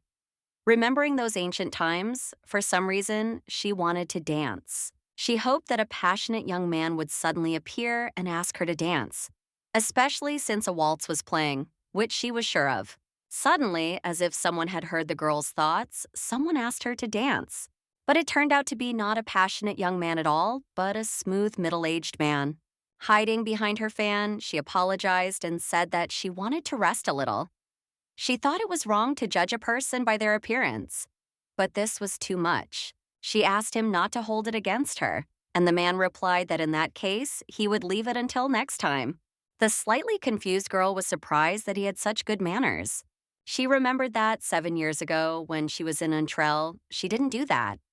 Now when she thinks about it, she remembers the strange words Bahamut said back then. She said that he was handsome and had a sexy body, and she thinks it was a bad idea to leave a person alone like that. Alice thinks it's all the Emperor's fault that she doesn't have enough experience in communicating with people. Meanwhile, someone approached her and asked if she was waiting for him. He said he thought she would be enjoying her first outing in quite a long time. It turned out to be none other than His Majesty Winter. He said that it seemed he had made a mistake in offering his hand to the girl. The girl greeted him by calling him His Highness the Duke, but he quietly showed her and asked her to call him Count Winter here. The girl did not understand the boy's request and even asked him again. He said yes and asked if she would give him a dance to start with. She looked at the young man and thought that he would be invited even if he were not known as a duke among the nobility. Compared to other aristocrats, he looked too eccentric, but whatever the case, there could only be one answer. Placing her hand on the young man's hand, the girl replied that it would be an honor for her. They began to dance, and the young man said that the dress suited her very well. The young man added that he had personally chosen it and asked if she liked it. She thought he was trying to hint at his perceptiveness and taste. He also spoke as if he was interested in her, so the girl replied that when she saw it, she thought it was beautiful. Alice had no idea that the Count himself had chosen it. She said she really liked it and thanked him. The guy asked if she really thought so and added that he had chosen a dress that perfectly matched his preferences. The boy said that he did not expect her to like it so much, and the girl just laughed softly. Looking at him, she immediately remembered their first meeting and thought that he wasn't so bad when he was quiet. Suddenly, the girl stepped on the guy's foot. He immediately cried out in pain, and the girl apologized to him and said that she probably hadn't danced in so long. But of course, this was done deliberately because he annoyed her. The boy replied that it was just as he said, that since she arrived in Alfres, this was her first time leaving the castle like this. Alice said that he was so kind. Winter said that compared to his brother, and added that besides, she had arrived later than he had expected. He said that in order for her to see the opening of the evening, he had sent a carriage to her in advance. But the girl didn't understand what he meant because she left as soon as the carriage arrived. She replied that she hadn't been anywhere in a long time, so she needed time to get ready. The guy said that's how it turns out and said that he understood her. He said that in that case, he would continue and ordered her to follow him, pulling her by the hand. She did not have time to understand what was happening. She was very surprised by the guy's sudden move and wondered where they were going. They found themselves on one of those verandas hidden from prying eyes. Holding a glass in her hands, the girl asked why they had come to the terrace. The guy approached her and asked if she was still wondering. He raised his hand to the girl's face and said that of course it was to see her face. He quickly pulled the mask off her face. Holding the mask in his hands, he said that indeed he had. He went on to say that he should have invited her to another event, not a masquerade ball. The girl asked him in surprise, and he replied that it was true. Touching the girl's face, the boy said that it was indeed a crime to hide such beauty under a mask. Alice thinks it's worth the effort to prepare, and he seems to really like it. She replied that it was a great honor for her to hear such kind words from him. She said that it was worth the effort to try and dress up. Winter said that was how it was. Suddenly, the girl felt that the atmosphere was very strange and wondered what was wrong with her. The girl thought that she was ready to some extent, but wasn't it too soon? She knew what the guy was going to do, but she was worried that she hadn't even had her first kiss. Alice thinks that if this person kisses her now, will she be able to react calmly to it? But she realized that no, even though he is handsome, it's impossible. She thinks she needs to escape to a place where there are a lot of people. Alice turned to the guy and asked if it was time for them to go back. The guy asked if she didn't like being alone with him. The girl thinks it's obvious, but replied that no, that's not the case at all, adding that she only danced one dance. She began to explain that she hadn't been to such events for a long time. Winter said that they could stay until the music she wanted to dance to started playing. The girl ran to the door and said that it was true and suggested going to check what was playing now. The guy hesitantly agreed with her, and she thinks that now is the time to change the music. She prayed that it would be suitable. The melody and melodic tempo of this song resemble the voice of a minstrel, and the girl was shocked by such a composition. She thought it was completely unpopular and didn't understand why it had been chosen as music for the ball. The guests also didn't like the song and thought they could relax. Winter asked if the minstrel was performing now, saying that it was not a popular genre, but the girl remained silent. She remembered that now was not the time to worry about it. She said that it was very unexpected. She said that she liked this song while looking so relaxed. The guy replied that he understood, and she replied that when such a song was playing, she couldn't help but dance, and said that if she didn't do it, his song would play in her head all night. Seeing what the girl was doing, he asked what was wrong. But the girl replied that the song was not popular and might not be played again. Folding her arms and making a very sweet face, the girl asked him if he would give her this dance. But in her mind, she thinks that during their first meeting, he allowed himself to make bold statements. And she thinks that now is the time for him to show her that he is indeed a man with good manners. Alice thinks that she is the girl he likes, so shouldn't he make a good impression? Taking his glass, the guy said that he would be happy to give her a dance. He added that this song was not quite to his taste, but if that was what she wanted, then fine. He continued that, after one glass, he would dance with her. Alice thought that if she could avoid this awkward situation, one glass wasn't too high a price to pay, so she thanked him. They clinked glasses, and the sound was so loud. Alice started drinking her drink when suddenly she felt something interesting. This alcohol seemed very strong to her, and she even wondered if it was really that strong. Winter asked her what was wrong, and the girl replied that it was stronger than she thought. The guy asked if she didn't like alcohol. The girl replied that it wasn't that, and that she usually didn't drink at all. The guy said that was good and added that Pharaohs and Heartberry got drunk after just one glass. The girl asked if they were really that weak, and the guy replied that who knows. Reaching out his hand to the girl, he said that only the person themselves could know. In the end, he invited the girl to go inside and dance. The girl thinks that he is indeed a duke and that his manners are very different from those of other aristocrats. Placing her hand on Winter's hand, she thought that she was also a princess and could not lose in this confrontation of royal manners, and agreed with him. They went inside when suddenly Winter was called by a young man who asked what was the matter. The young man said that Duke Janil was calling him.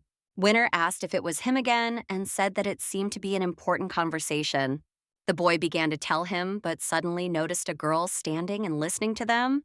They turned away and began whispering so that she couldn't hear. Alice wondered why they were whispering and thought that she couldn't hear anything, but then said that she didn't really want to. Winter asked what was going on. The guy said that he himself had said that this was a great opportunity to continue the dialogue. Winter replied that no matter how much he invited him, he never came. But still, there were things he would like to discuss with him.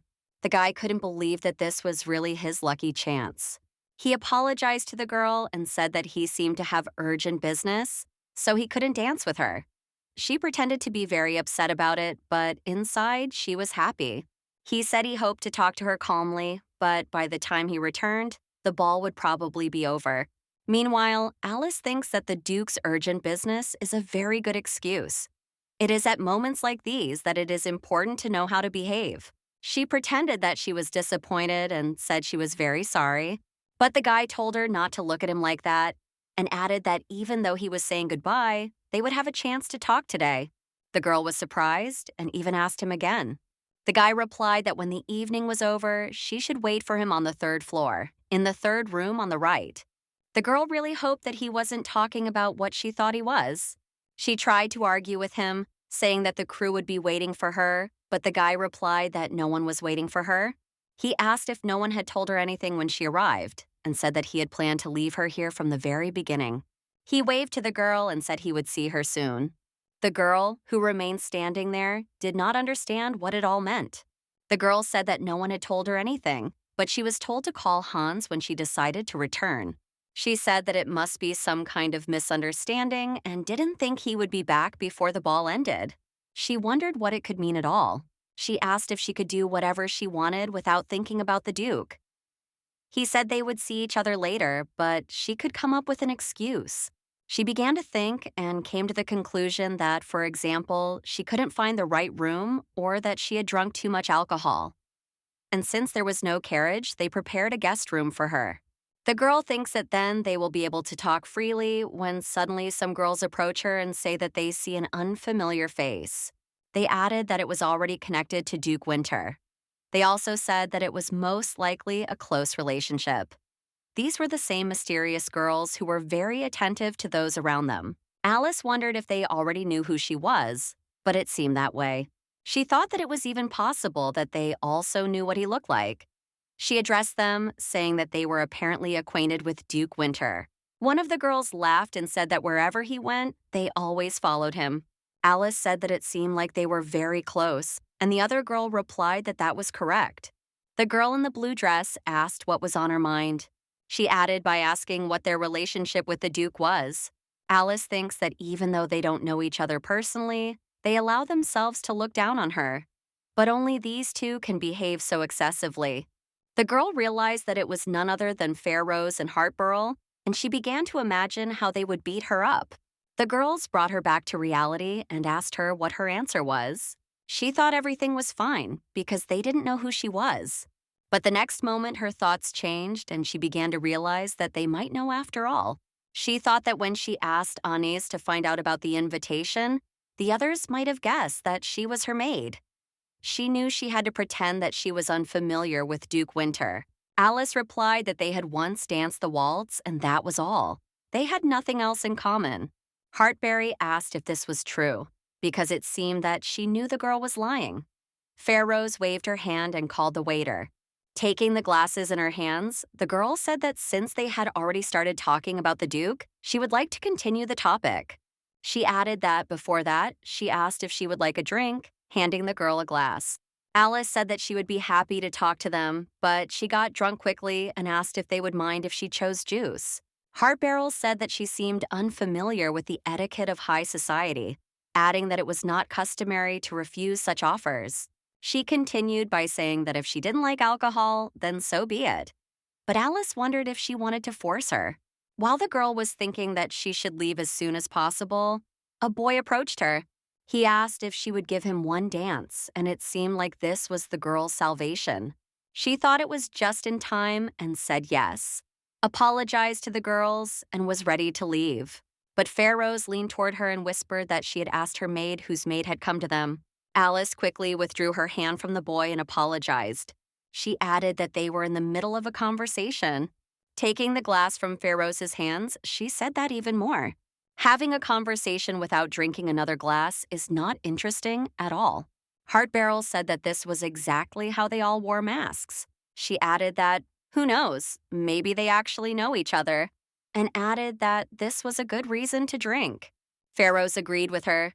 Alice thought that she was really in trouble. One mistake and she could actually be flogged. Perhaps it was all because they had exposed her lie about her relationship with His Majesty, but they were not as afraid of her as they used to be. But the girl thought that this was no reason to behave as if the rules did not apply to them.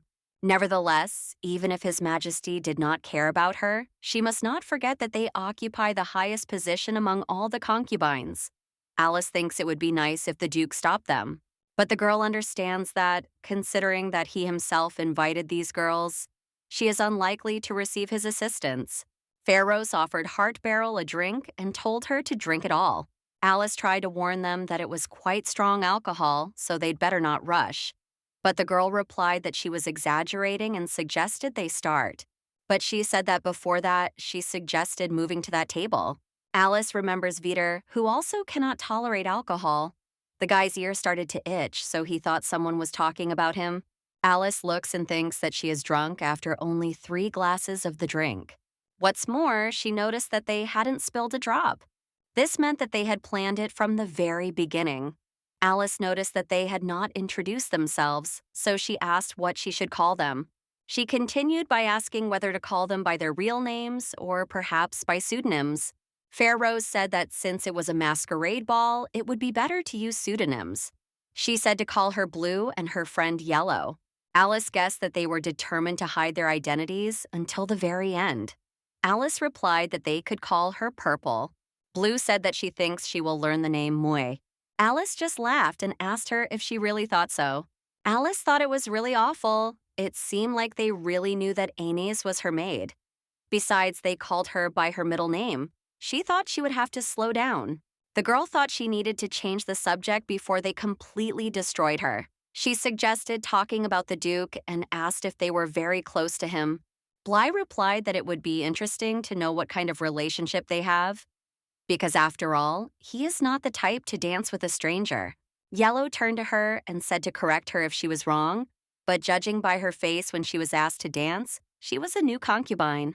Alice was very confused because she did not know how to respond to such a tricky question. Waving her fan, she replied that she might be pretty, but not pretty enough to be a concubine. Blue said that this was very bad because they had been asked to take care of all the new concubines. Yellow said that she could call them by their nicknames in public, but since they knew a lot about her, she could talk to them without being shy. In response, the girls just laughed, but in reality, they thought they knew everything from the very beginning. The girl couldn't believe that Duke Winter had told them everything, but she didn't understand why. She knew and understood one thing clearly. She couldn't stand him. The girl suggested that Lady Moy drink and not be shy. Alice asked if it was happening again, and another girl asked if she was going to refuse. Alice had no choice because she was feeling sick. She wondered where the restroom was and was also curious why they'd given her alcohol in the first place. She thought that she had lied about her tolerance for alcohol, but her stomach hurt terribly because of the corset. She was glad that she was able to leave just as other people sat down at the next table, but it seemed that they had other plans. The girl wondered why this corridor was so long. Unexpectedly, she saw a mysterious figure standing in front of her. She was incredibly surprised by such an encounter. You could tell from the guy's face that he wasn't expecting it either. The girl was surprised to see the guy in front of her, and she wondered if it was really Bahamut. But she exhaled with relief and thought that for a second, it seemed to her that it was Bahamut. She thinks he won't look for her, not in this life. She also thinks that she probably needs to use the restroom. Alice quickly ran into the bathroom, ignoring the guy. Standing by the sink, the girl thought that there was no unpleasant smell. She was lucky that they had been drinking floral alcohol. She wonders if this can even be called luck. Alice turned off the water.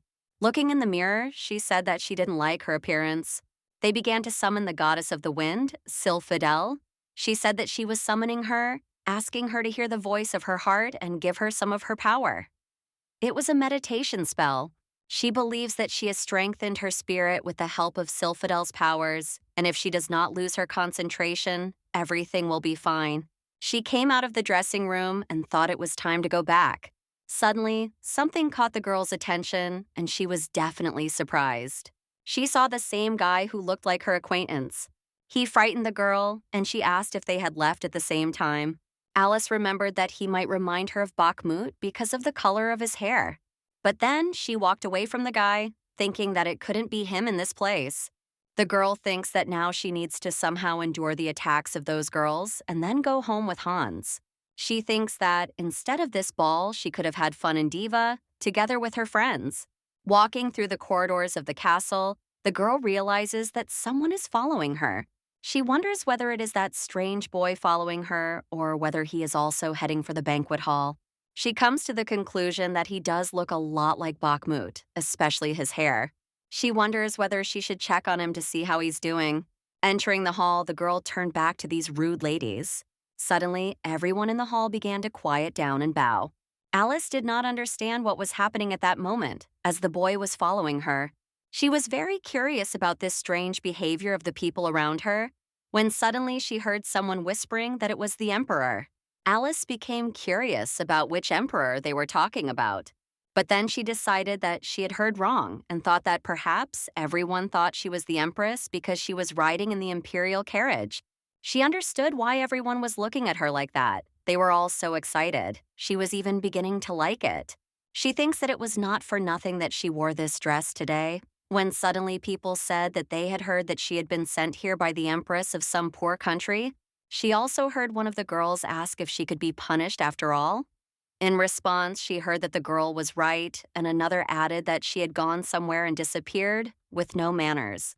Yellow said that this was a stupid reason to beat her up, and Blue suggested giving her a little more to drink and sending her to Baron Golan's room. Yellow said that if His Majesty found out that she had spent the night with another man, he would immediately lose interest. Blue said that she would disappoint the Duke and added that she thought it was a good reason for punishment. She asked if it was possible that she would be thrown out of the castle, and Yellow said that of course she should be punished, just like Lady Ruin. Alice asked what was wrong with them, why they wanted to beat her. She couldn't believe they wanted to kick her out of the castle. She knew that if she went home because she was expelled, her situation would be worse. Not to mention that it could affect her sister, she knew for sure that she couldn't let that happen. When the girls saw Alice, they were very surprised. Alice wondered if they had realized that she had heard everything. She thinks it's not surprising that they look so scared, considering that she heard everything. Alice noticed that they couldn't even look her in the eye. It seemed that they really understood how terrible the things they had said were. Alice decided to ask what they were talking about when suddenly the mysterious boy appeared behind her and addressed her. She turned around and was surprised, and he asked her if she would give him a dance. Alice thought that something was wrong with him. She thought he was stalking her. She wondered if he had been following her from the dressing room, if he had fallen in love with her at first sight and now wanted to dance with her. She thinks she is so popular that she feels a little uncomfortable, that no spell has yet been invented that could hide her beauty. Alice really thought about this suggestion and noticed that the two had already turned pale. She wonders whether she should ask them if she can leave for a little while. But she thinks why should she bother them when such a handsome man wants to dance with her? The girl found it funny that they thought they could intimidate her. They attacked her. She accepted the boy's invitation, placing her hand on his, and said she would be happy to dance with him. The guy smiled and was pleased that she had agreed. Alice noticed that he had a painfully familiar smile, and the guy invited her to go. She thought that if she had such a chance, she should enjoy this dance properly. They started dancing, and there were quite a lot of people in the hall. She thought that not only was everyone looking at her with envy, but also such a handsome guy had asked her to dance. She thinks that he is so confident in his dancing that she has practically forgotten about Duke Winter. All that worried her was punishment, but she would not let those thoughts interfere. The young man turned to her and said that he thought she had also heard what the girls were talking about, adding that despite this, she wasn't too bothered by it, was she? Alice replied that it was all thanks to him. She had a feeling she had heard that voice before, but she couldn't remember where. The boy said that despite her good memory, the girl was surprised and asked him again. He pulled her close to his chest and hugged her. She didn't understand what he was doing and thought it was completely unacceptable. After all, everyone was watching them, and it wasn't appropriate, even considering that their faces were hidden behind masks.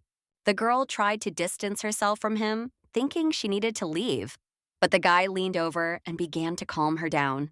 He asked her if she still didn't understand who he was. Noticing his hair, all the pieces fell into place, and she realized that it was Bahamut from virtual reality. Leaning over, the guy asked if she knew who he was, didn't she? The girl couldn't believe it was him. She thought it couldn't be true. Had he really come to find her? But she was worried that his surname was Bahamut. Could he really be a member of the imperial family? She tried to calm herself down by telling herself that he couldn't be related to the emperor. However, his manner of speaking and behavior suggests that he has the right to behave this way. It all started with an accidental death, and then, after the first battle for his pants, As soon as they started talking about relationships, she immediately blocked him. The girl thought that if he really was a member of the imperial family, it would be the end for her. But she thinks that no, the emperor can't be hanging out at parties like this. Virtual reality was invented for people with a lot of free time, like her. He may be a nobleman, but he is definitely not the emperor.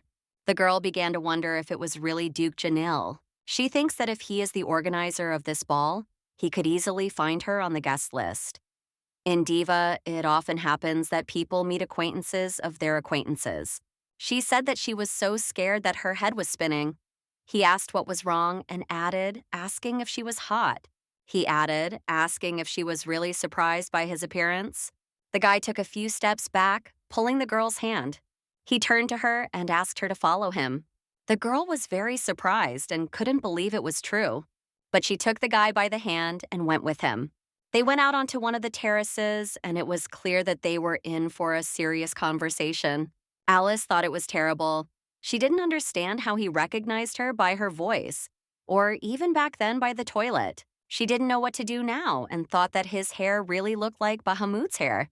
The girl stopped and thought that he didn't know for sure if it was Alice, and realized that she simply couldn't take off her mask. She understands that this is exactly why she needs to run away. She needs to find a courier and leave here as soon as possible. And even if they meet in virtual reality, she will just apologize. Alice said that he surprised her so much because they don't know each other, but he talks to her like she's his friend. The girl said that besides that, at a masquerade ball, it's impossible to tell who's who, and asked if that was true.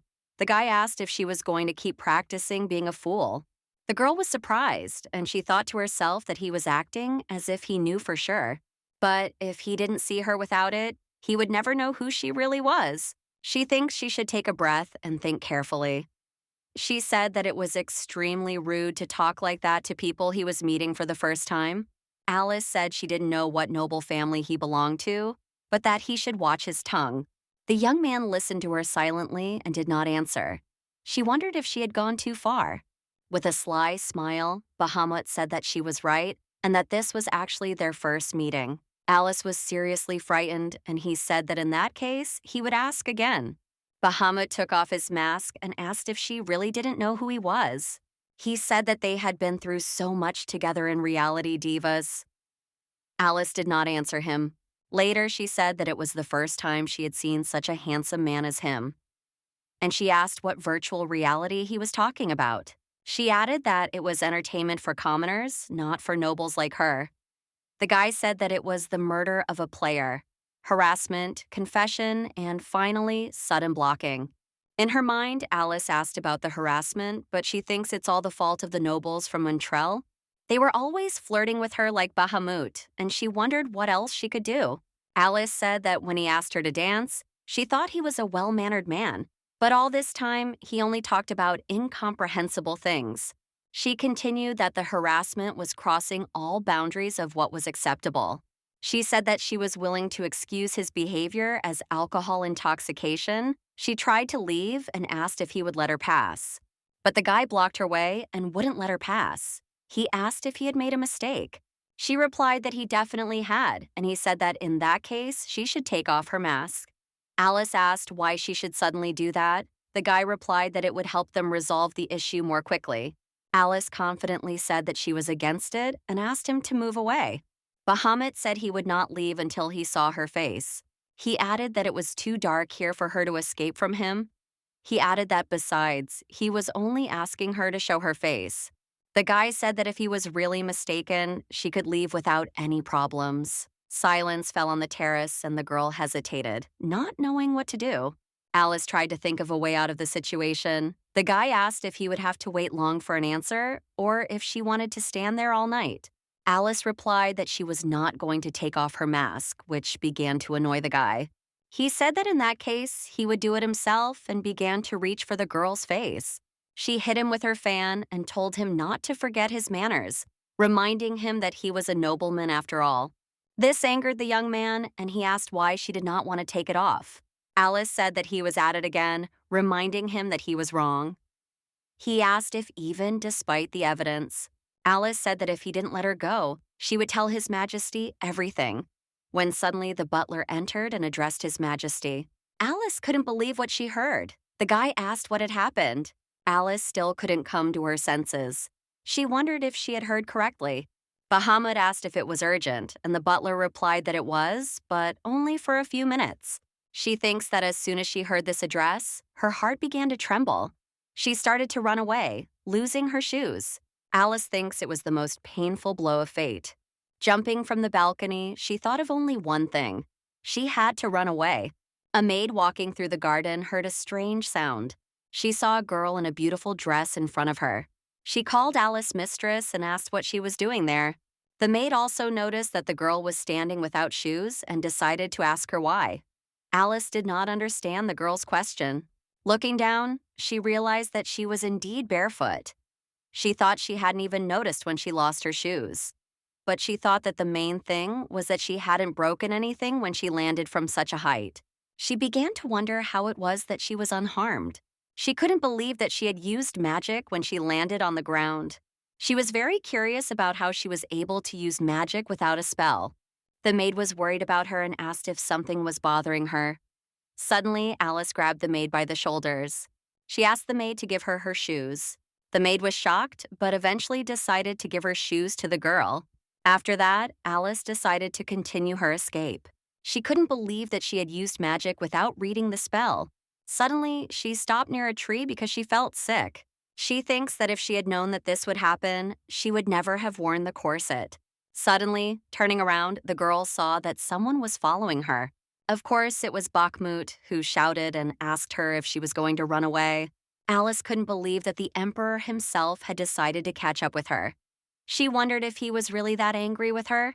She thinks that even though they only communicated in the game, she should watch her tongue, because if he catches her, she won't be able to return.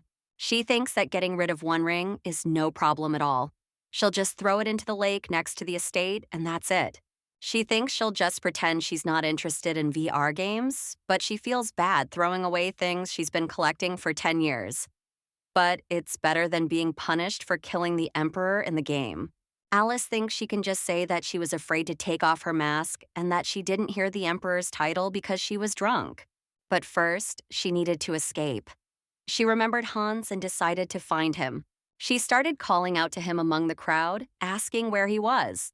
Alice asked if anyone had seen Hans, and a guy approached her and apologized. The shy boy said that he was Hans, and he was confused by the girl's sudden appearance. Alice asked him to prepare the carriage as quickly as possible. The young man said that she would have to wait about 10 minutes. The girl thought that 10 minutes was too long and that she might be caught during that time. She saw the horses and asked if she could take one. The boy replied that yes, the horses belonged to them. The boy noticed that she seemed drunk and asked if she was really going to ride in that condition. But Alice did not listen to him and had already saddled the horse, replying that she was in a great hurry. Alice asked where the main gate of the estate was. The boy silently pointed her in the direction and said nothing. She said that if anyone asked, he should say that he hadn't seen her. The boy told her that riding in such a state was too dangerous. The boy tried to get through to her, but she herself knew that it was dangerous, but it was also very exciting and irresponsible. Alice thinks that maybe it's the alcohol, but the whole situation is very much like a dream. She had lived within the walls of the Imperial Palace for 7 years, and during those 7 years, she had never spoken to anyone except her maid. She did not know the Emperor's face, and what's more, she heard his full name for the first time just a few days ago. Alice thinks that it cannot be that the Emperor's carriage came for her and that at the ball she danced the waltz with him. And on top of that, she learned to cast spells without incantations. She thinks that it's just a lucid dream. She has no other explanation. Otherwise, why was she able to escape so easily? She thinks she will wake up in her bed, but she doesn't understand if it really is a dream. Then why can she use magic as she pleases? Maybe now she is capable of anything. She began to cast spells and uttered the spell, Air Strike. Everything worked out very well for her, and she believes that this is really a dream.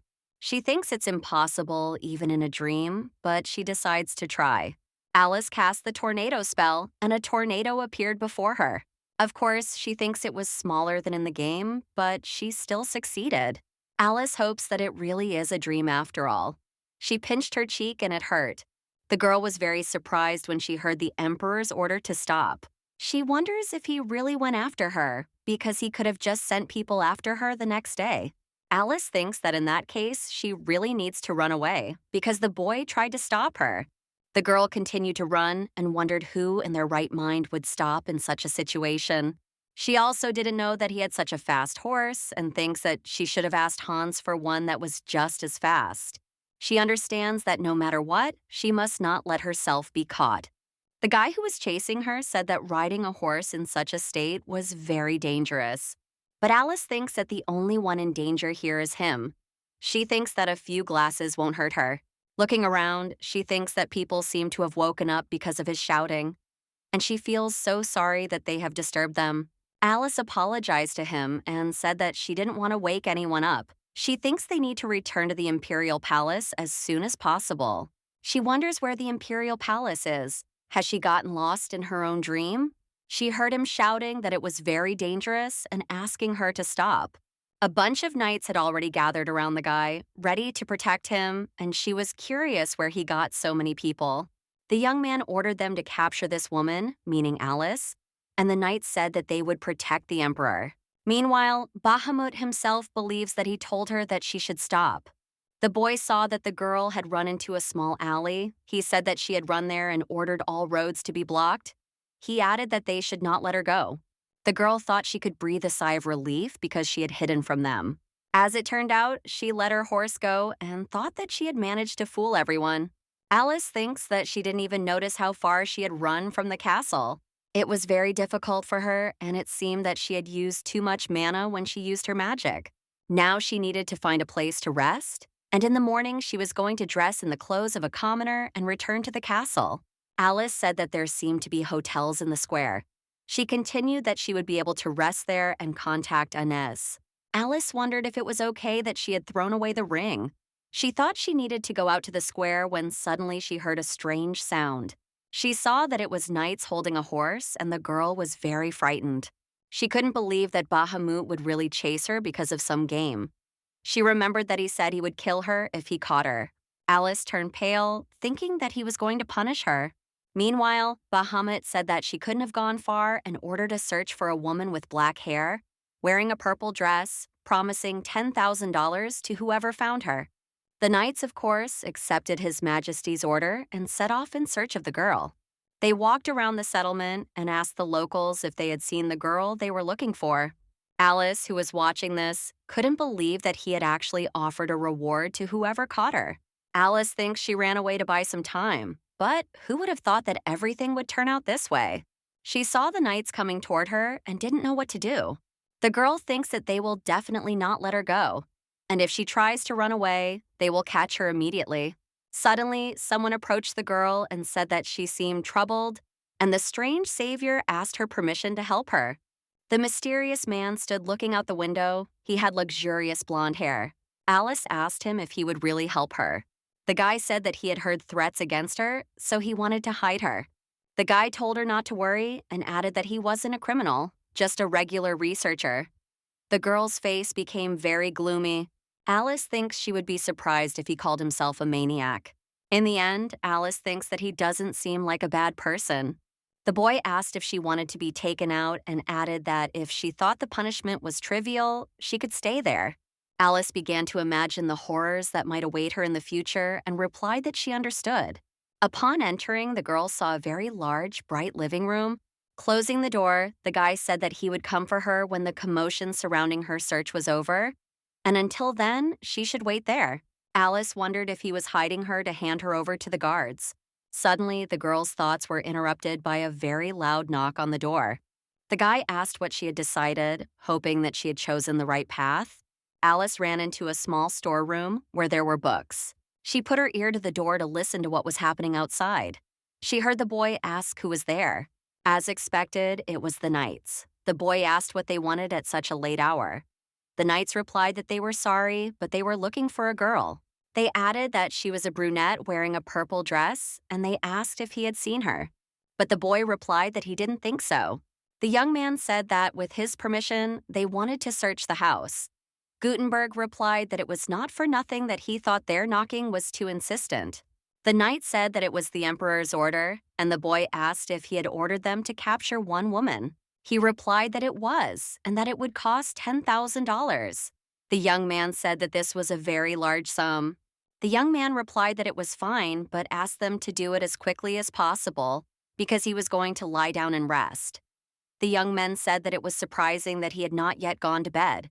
The young man was busy with his research, so he hadn't slept, and asked what was going on and what she had done with His Majesty. They replied that they had just suddenly started chasing her. The young man said that the emperor had mounted his horse and galloped after her, and they had to follow him. The young man said that they could look for her tomorrow, but it was the emperor's order, and there was nothing they could do about it. The knight said that there was no one here and apologized for the inconvenience they had caused and wished them a good evening. The boy replied in kind. Meanwhile, Alice, sitting in the pantry, thought that she had been carried away by some miracle. She thinks that if she falls asleep, it will be the end of her. This means that she cannot relax even at home. The girl noticed that this room looked like a scene from a book. She thinks that the pantry could fit 10 people. The girl saw a book on the theory of restoring ancient divers. She was very surprised by these books. She couldn't believe it. She thinks she shouldn't touch other people's things without asking permission. She saw a book called The Existence of Virtual Reality. She mentally repeated the title of the book in surprise and asked if it wasn't too much, adding that she didn't understand much. Alice noticed the color of the shelves on the bookcase. She realized that these were the 5 branches of the world: black, north, blue, east, red, south, white, west. The girl found a book with a white cover and realized that it meant the West. She took the book in her hands and asked if he would mind if she read it for a little while. Alice said that this book was used in the virtual world of divas. But to the girl's surprise, these books were not about games at all. She became curious about what kind of place this was. She was also very curious about how long she would have to sit there and wait. She heard the guy talking to someone and became curious about who his guest was. She began to listen and heard the boy ask what the matter was and say that he would hardly have put the whole city on alert over trifles. The guy replied that he didn't know himself, while the girl recognized him by his voice. Alice couldn't believe that it was the emperor himself who was at the mysterious guy's estate. Alice asked if she had heard correctly, if it was really him. She couldn't believe that this was the man who had called him, that they were acquainted. Alice really wanted to sleep, but if it was the emperor, she would have to wait. She began to listen to their conversation, but couldn't make anything out. The girl's eyelids were getting heavy, but she knew she had to listen carefully to whatever was going on. She couldn't finish her sentence before she fell asleep, just sitting there with her books. Meanwhile, in the living room, the boy laughed at what the emperor had said to him. He asked Bakhmut if he woke up and didn't see his pants on. He continued by asking if she had killed him again after that. And the guy asked how he knew that she was one of his concubines. The emperor began to tell him that she had told him that it was virtual reality, but that he needed to have at least some knowledge about this world. Gutenberg asked the emperor what had happened, and he replied that after that. Bakhmut said that not only did she kill him, but she also lectured him. Slamming his hand on the table, he called her a bitch. The butler turned to His Majesty and said that it was time to go to the garden. But the emperor ordered the meeting to be canceled, and the butler simply said that it would be fine as he said. But the next second, he understood what was going on and asked His Majesty again. The butler asked if he had heard correctly. The young man replied that he had heard correctly, saying that he did not want to see the concubines now. The butler tried to object, saying that they were already gathered. But the young man replied that he did not like any of them anyway and ordered him to tell them that he was not feeling well. The assistant said that it would not be so easy because some of them had been waiting for him since morning. The young man replied that, except for one concubine, he had seen each of them at least several times. But the butler asked what if she had also gone to the garden. The young man said that he had been told that she was emotionally unstable and therefore never left her room. He couldn't believe that someone had decided to send him such a girl to make peace. The butler said he was sure she was just uncomfortable in the new place and added that all the concubines were hoping to meet him today. But the guy replied that it wasn't his problem, and he was very insistent. The butler said that they were also human beings and needed love, But the young man replied that if they wanted to become Winter's lovers, he would gladly give them to him. The butler said that he was not the emperor, and the young man replied that he did not care. He said that all these girls were just political tools. The butler asked if His Majesty really didn't feel sorry for them. The young man replied that they should understand this. The children born as a result of their marriage should increase the loyalty of all parties in certain countries. The butler said that besides, he was the emperor, which meant he was the most influential person in the country. He added that he was obliged to have an heir. But the emperor stood up and said that the empress would give birth to his heir.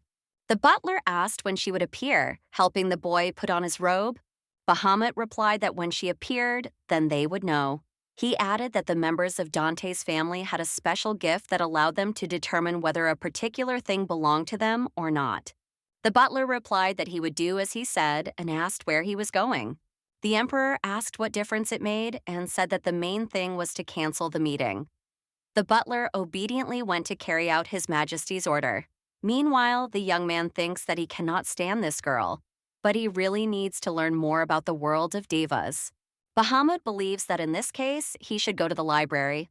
Upon entering, Bahamut noticed that it was very quiet. Gutenberg said that a new issue of the magazine should be out this month, but he couldn't find it. He even thought that maybe it wasn't there. The boy thinks that hardly anyone from the locals would be interested in virtual reality and thinks that if it weren't for Gutenberg, he wouldn't be interested in such things either. He saw a book called A Beginner's Guide to the World of Devas and remembered that the bold girl had mentioned it. He took the book and went to a table to read it when suddenly he saw a girl who was also sitting in the library. Seeing her clothes, he thought she was a concubine. He wondered if they really weren't supposed to be in the garden. He couldn't believe that a concubine lived in the castle, who was completely indifferent to the emperors. He said that if you think about it, that viper also had black hair. Although he knew it was wrong to do so, he couldn't help himself. So he decided to approach the girl and take a look. Surprisingly, he saw Alice sitting and reading in front of him. Looking at her, he realized that she was the very same defiant girl from virtual reality. The girl who had killed him in virtual reality was sitting right in front of him, so he decided to sit down next to her. The guy asked what happened after that, but Bahamut remained silent. He went on to say that she was so focused on her book that she didn't notice him at all, so he decided to take a good look at her. The guy decided to start with her face, then he looked at her outfit. She was wearing a rather revealing dress that was too open in the chest area, and he thought that she had run into the library before going to the garden. He found it funny and left. The guy asked why, and the emperor replied that in virtual reality she behaved as if she were the queen of the world. But in the end, she was the one who was waiting to meet him.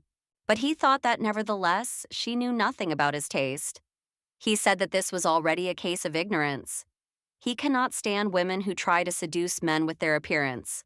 He added that not all men are interested in female charms, and his interlocutor replied that this was true. But then he wondered if they had met her at least once.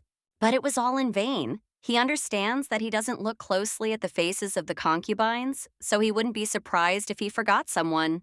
But no matter how long the guy sat there, she paid no attention to him. He even wondered if he should talk to her. The guy accurately noted that she had a very serious look on her face. He thinks that she looks completely different than in virtual reality. And he couldn't understand why he was smiling, because she had killed him more than once.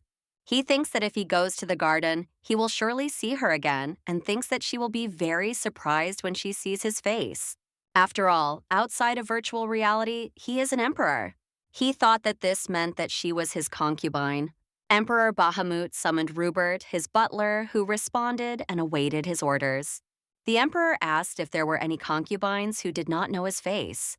The butler replied that he would not be surprised if some of the concubines had forgotten his face, as he had not gone to the garden today. But he added that the emperor had a unique hair color, and it was unlikely that there was anyone who did not know this unique feature. The young man thought that this meant that she knew who he was from the very beginning, and therefore decided to mock him. He continued that she wanted to pretend she knew nothing and then seduce him. The emperor asked if everyone was still in the garden, and the butler apologized, saying he didn't understand the question. Bakhmut asked the butler what was wrong. The butler replied that they had gathered, but he told everyone that the emperor had decided to cancel the meeting, so they went home. The boy asked when this had happened, and Rupert replied that it had been 12 minutes ago. The boy said that he had left the library 15 or 20 minutes ago. And even if she wanted to go to the garden, she would be late for the meeting. Does that mean she is not a concubine? But later, he realized that access to the library was restricted, and a maid would not dress like her. At the same time, people from outside the castle wear a special medallion. The young man thinks that this meant that she knew about the meeting, but they went to the library anyway. The young man couldn't believe that she was his concubine, so he decided to ask the butler how many concubines had come to the garden. Smiling, the boy replied that 47 had passed by. The emperor noticed that one was missing, and the butler replied that he had been informed that the emotionally unstable girl had not come to the meeting. This meant that the emotionally unstable concubine was Alice, whom he had met in the library. He noted that she seemed too bold to be his concubine. The butler remarked that His Majesty did not look very well. The young man replied that he did not need to worry about that, and ordered him to wait outside until he called him. The butler bowed silently to him and went to carry out the order. Suddenly, the emperor called him and said that there was something else.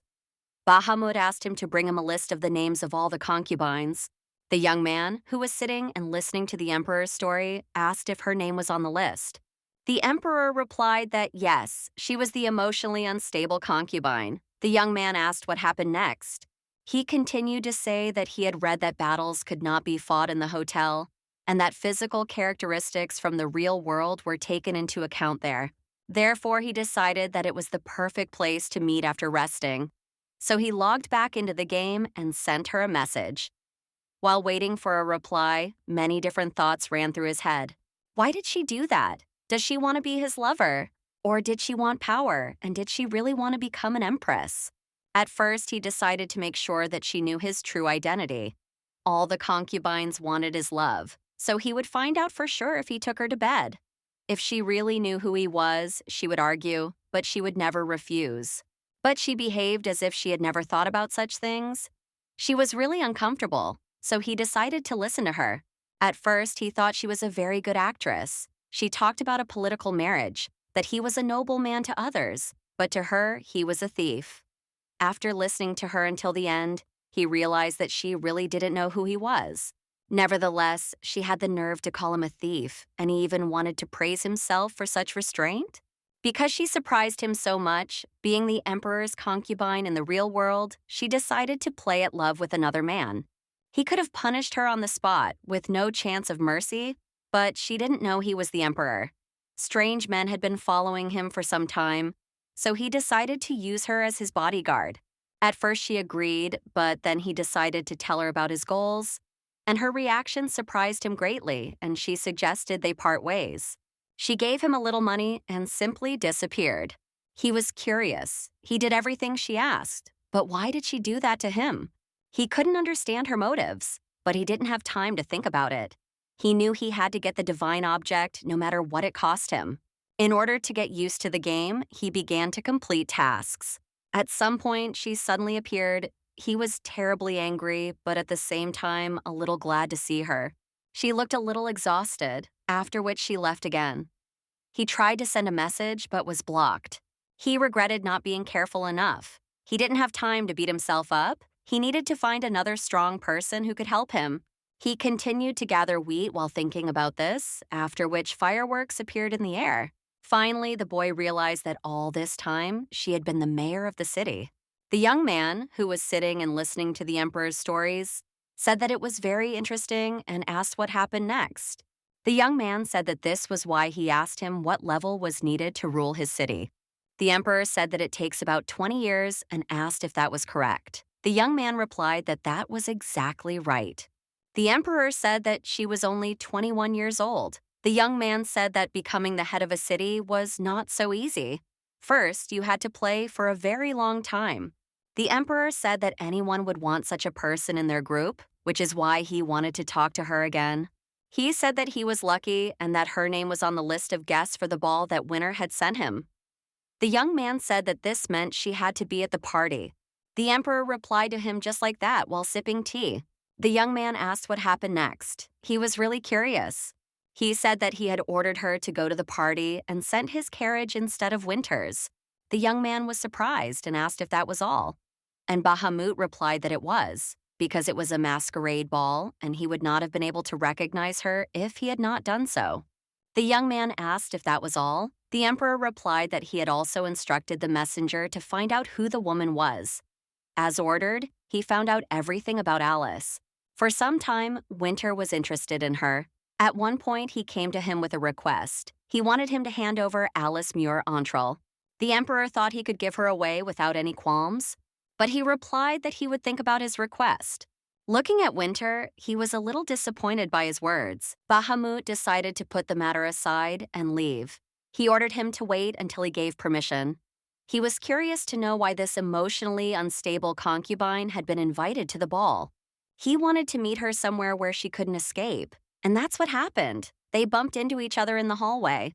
He knew in advance what she would look like, and yet he recognized her surprisingly quickly. He did not like the dress she was wearing. It was immediately clear that Winter had sent her. Looking at her, he wondered if she would really choose him over the emperor. He watched as she hurried to the dressing room. Apparently, she had drunk too much. It seemed she did not know that Duke Janil preferred strong alcohol. When he thought it had become too quiet in the bathroom, he heard her whispering.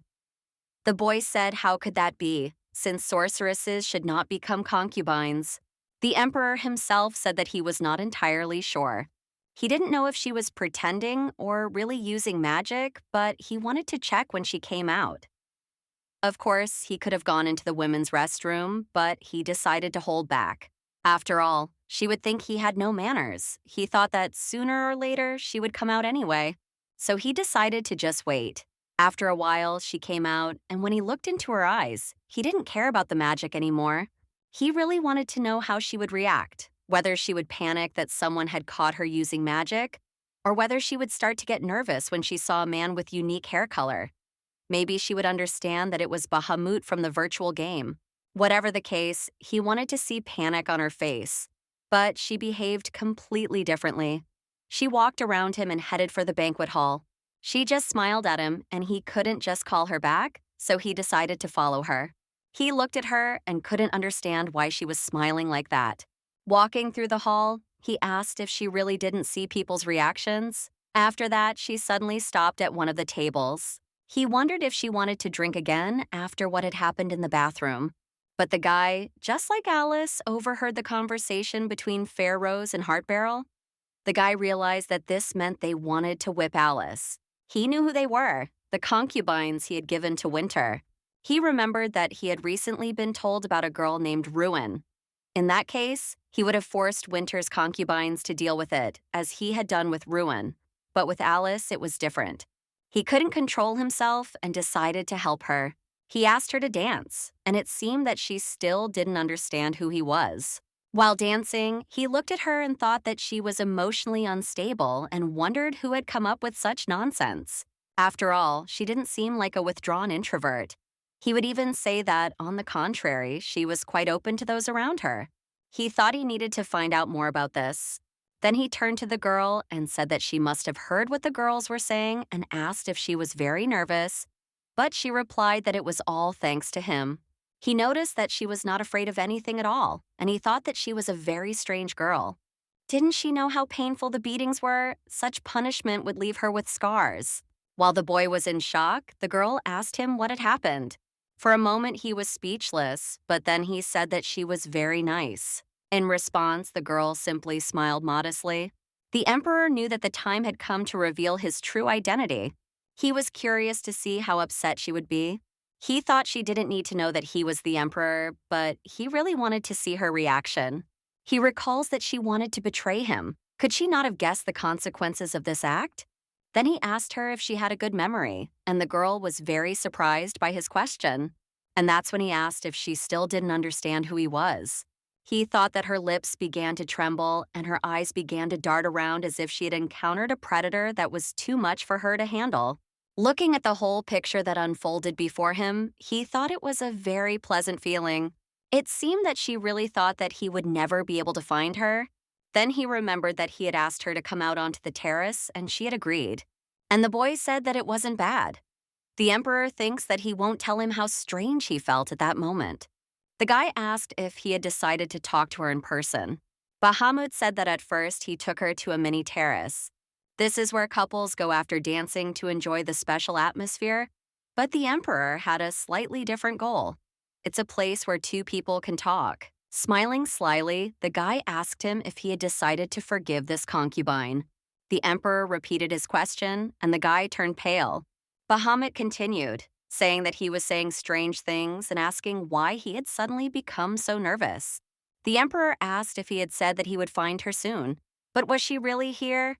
The young man was unable to answer. He replied to the young man that she was not here and could not be here. But the next moment, the emperor pointed his majestic sword at him, and the boy asked how he could not be ashamed to point his sword at a friend. Bahamut said that he himself knew that lying to the emperor was punishable by death. The emperor said that he would ask again, and the young man replied that if he killed him, he would never find out where the concubine was. Approaching the wall, the boy realized that she was hiding behind these doors. The boy thought that things couldn't get any worse and was very worried.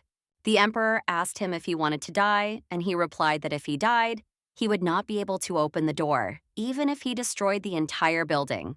The space behind these doors is an unusual room, a special place where the imperial scientist keeps his scientific works, and only a magician can open it. Hiding his lesser self, the emperor said that he really could not kill him.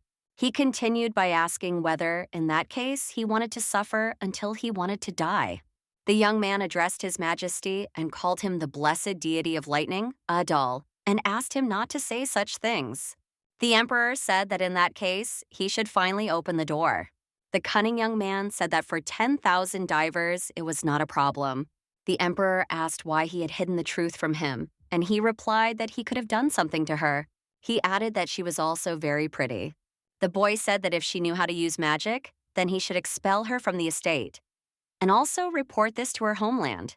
The emperor asked what he was getting at. Finally, he said that if the emperor was going to expel her, it would be better to just send her to him. The young man said that he was not interested in her anyway, but that she might fall for him. He added that he could try to persuade her to help him.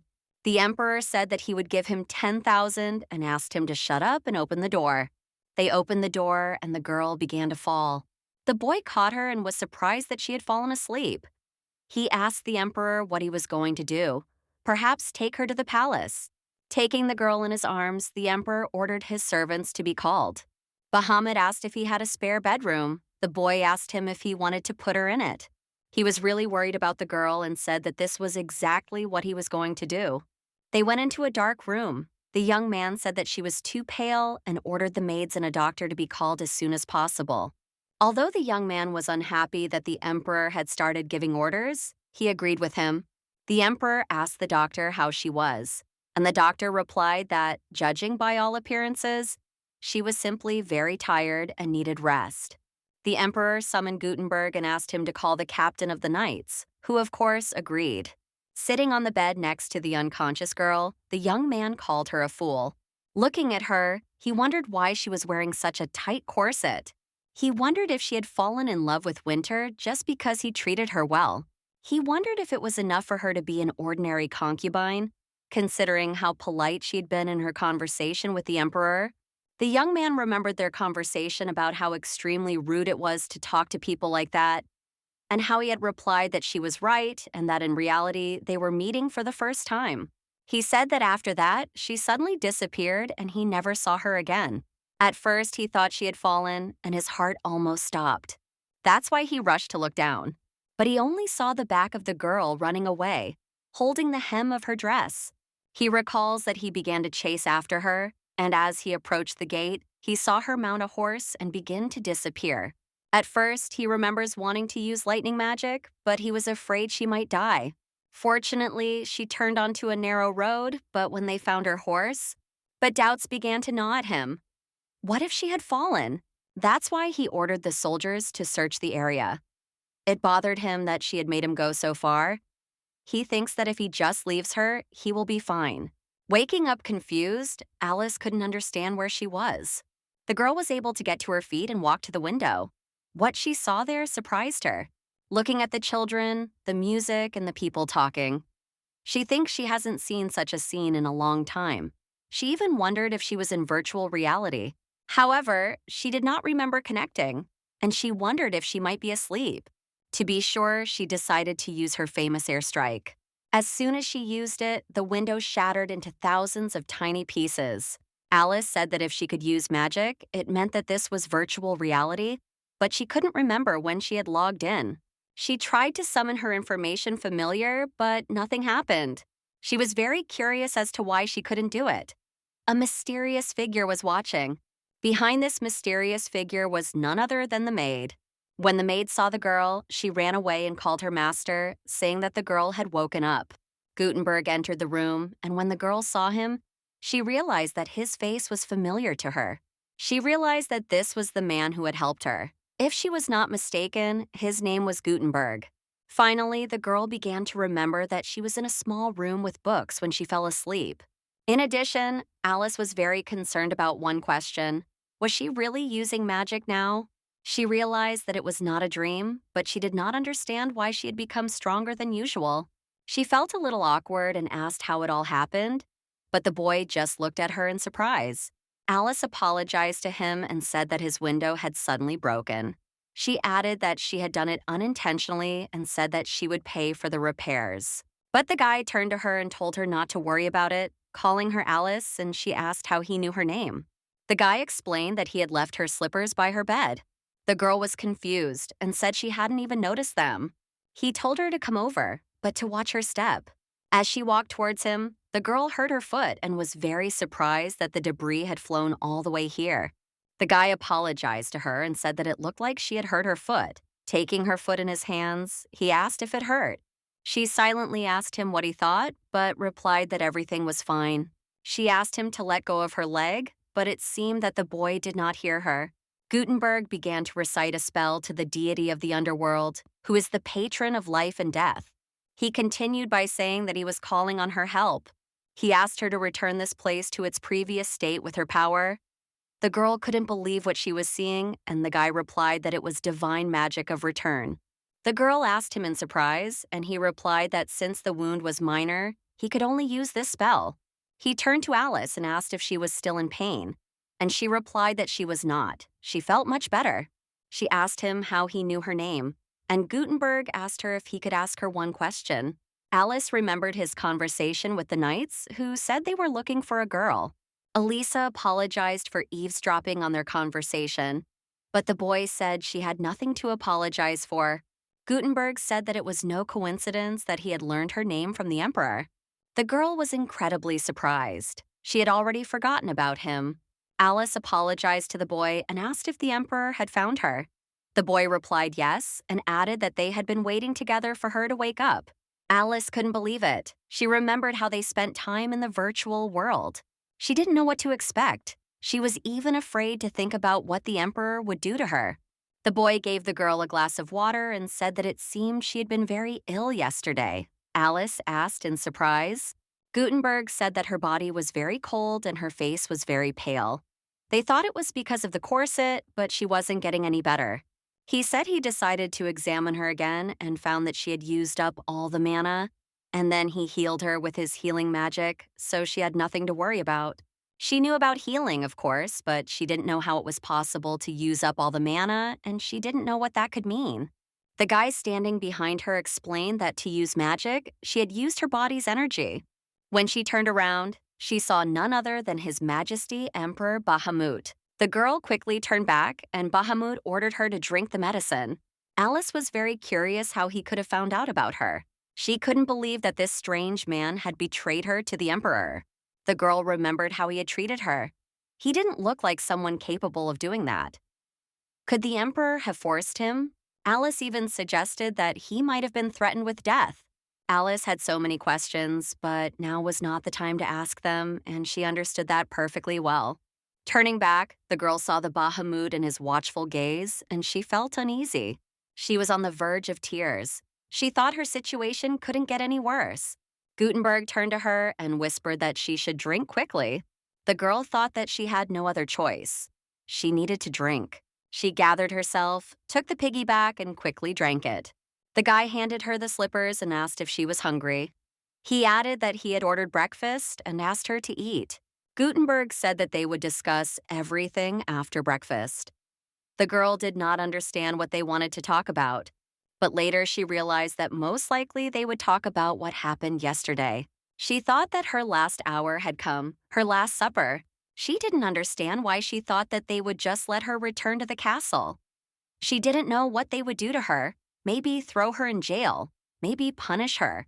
Looking up, she saw Bahamut's angry gaze, and she felt uneasy every time she looked into his eyes. She decided to apologize to them because she really felt sorry that everything had turned out this way. Then the girl remembered one very important detail. She approached the young man and asked if he had any women's clothing so she could change, adding that she did not want to appear before His Majesty in her current state. But the guy replied that unfortunately the only women here were maids, adding that they had sent a message to the castle so her personal maid should arrive soon. Alice couldn't believe it. A personal maid meant that Inez would be coming. She was sure that the maid would be incredibly angry. Alice replied that in that case she would wait until her clothes were brought to her. She apologized that they had to see her in this state, but His Majesty replied that she should not worry about it and suggested that they start eating as soon as possible. Gutenberg agreed with His Majesty and invited the girl inside, while Alice herself could not believe that he wanted to eat with her. Once inside the room, the girl couldn't understand why he wanted to eat with her so badly. Gutenberg kindly pulled out a chair and invited the girl to sit down. This surprised Alice, but she finally sat down. Sitting at the table, she couldn't understand why she was seated to the left of the emperor. In the dining etiquette of the imperial family, the seating arrangement at the emperor's table is of great importance. Only the closest or most important people are worthy of sitting opposite the emperor. And since eating face-to-face with His Majesty is a great psychological burden, at first glance it may seem that this is the highest manifestation of respect. But the real motive is to put pressure on the person. To the emperor's right sit those who have earned his trust, and to his left sit those close to him with whom the emperor wishes to converse most of the time. And now she was sitting to his left. Alice did not understand that he wanted to talk to her. Did he really want to forgive her for her mistakes? Gutenberg said he hoped she liked the food. She looked closely at what Bahamut and Gutenberg were going to eat. Looking at her plate, she saw only leaves and greens. Alice was very curious why they had only brought her salad. Where was her meat? But she thought it was worth acknowledging that the dishes at the imperial table were very exquisite. As he began to eat, Bahamut said that he was grateful to the gods for their mercy.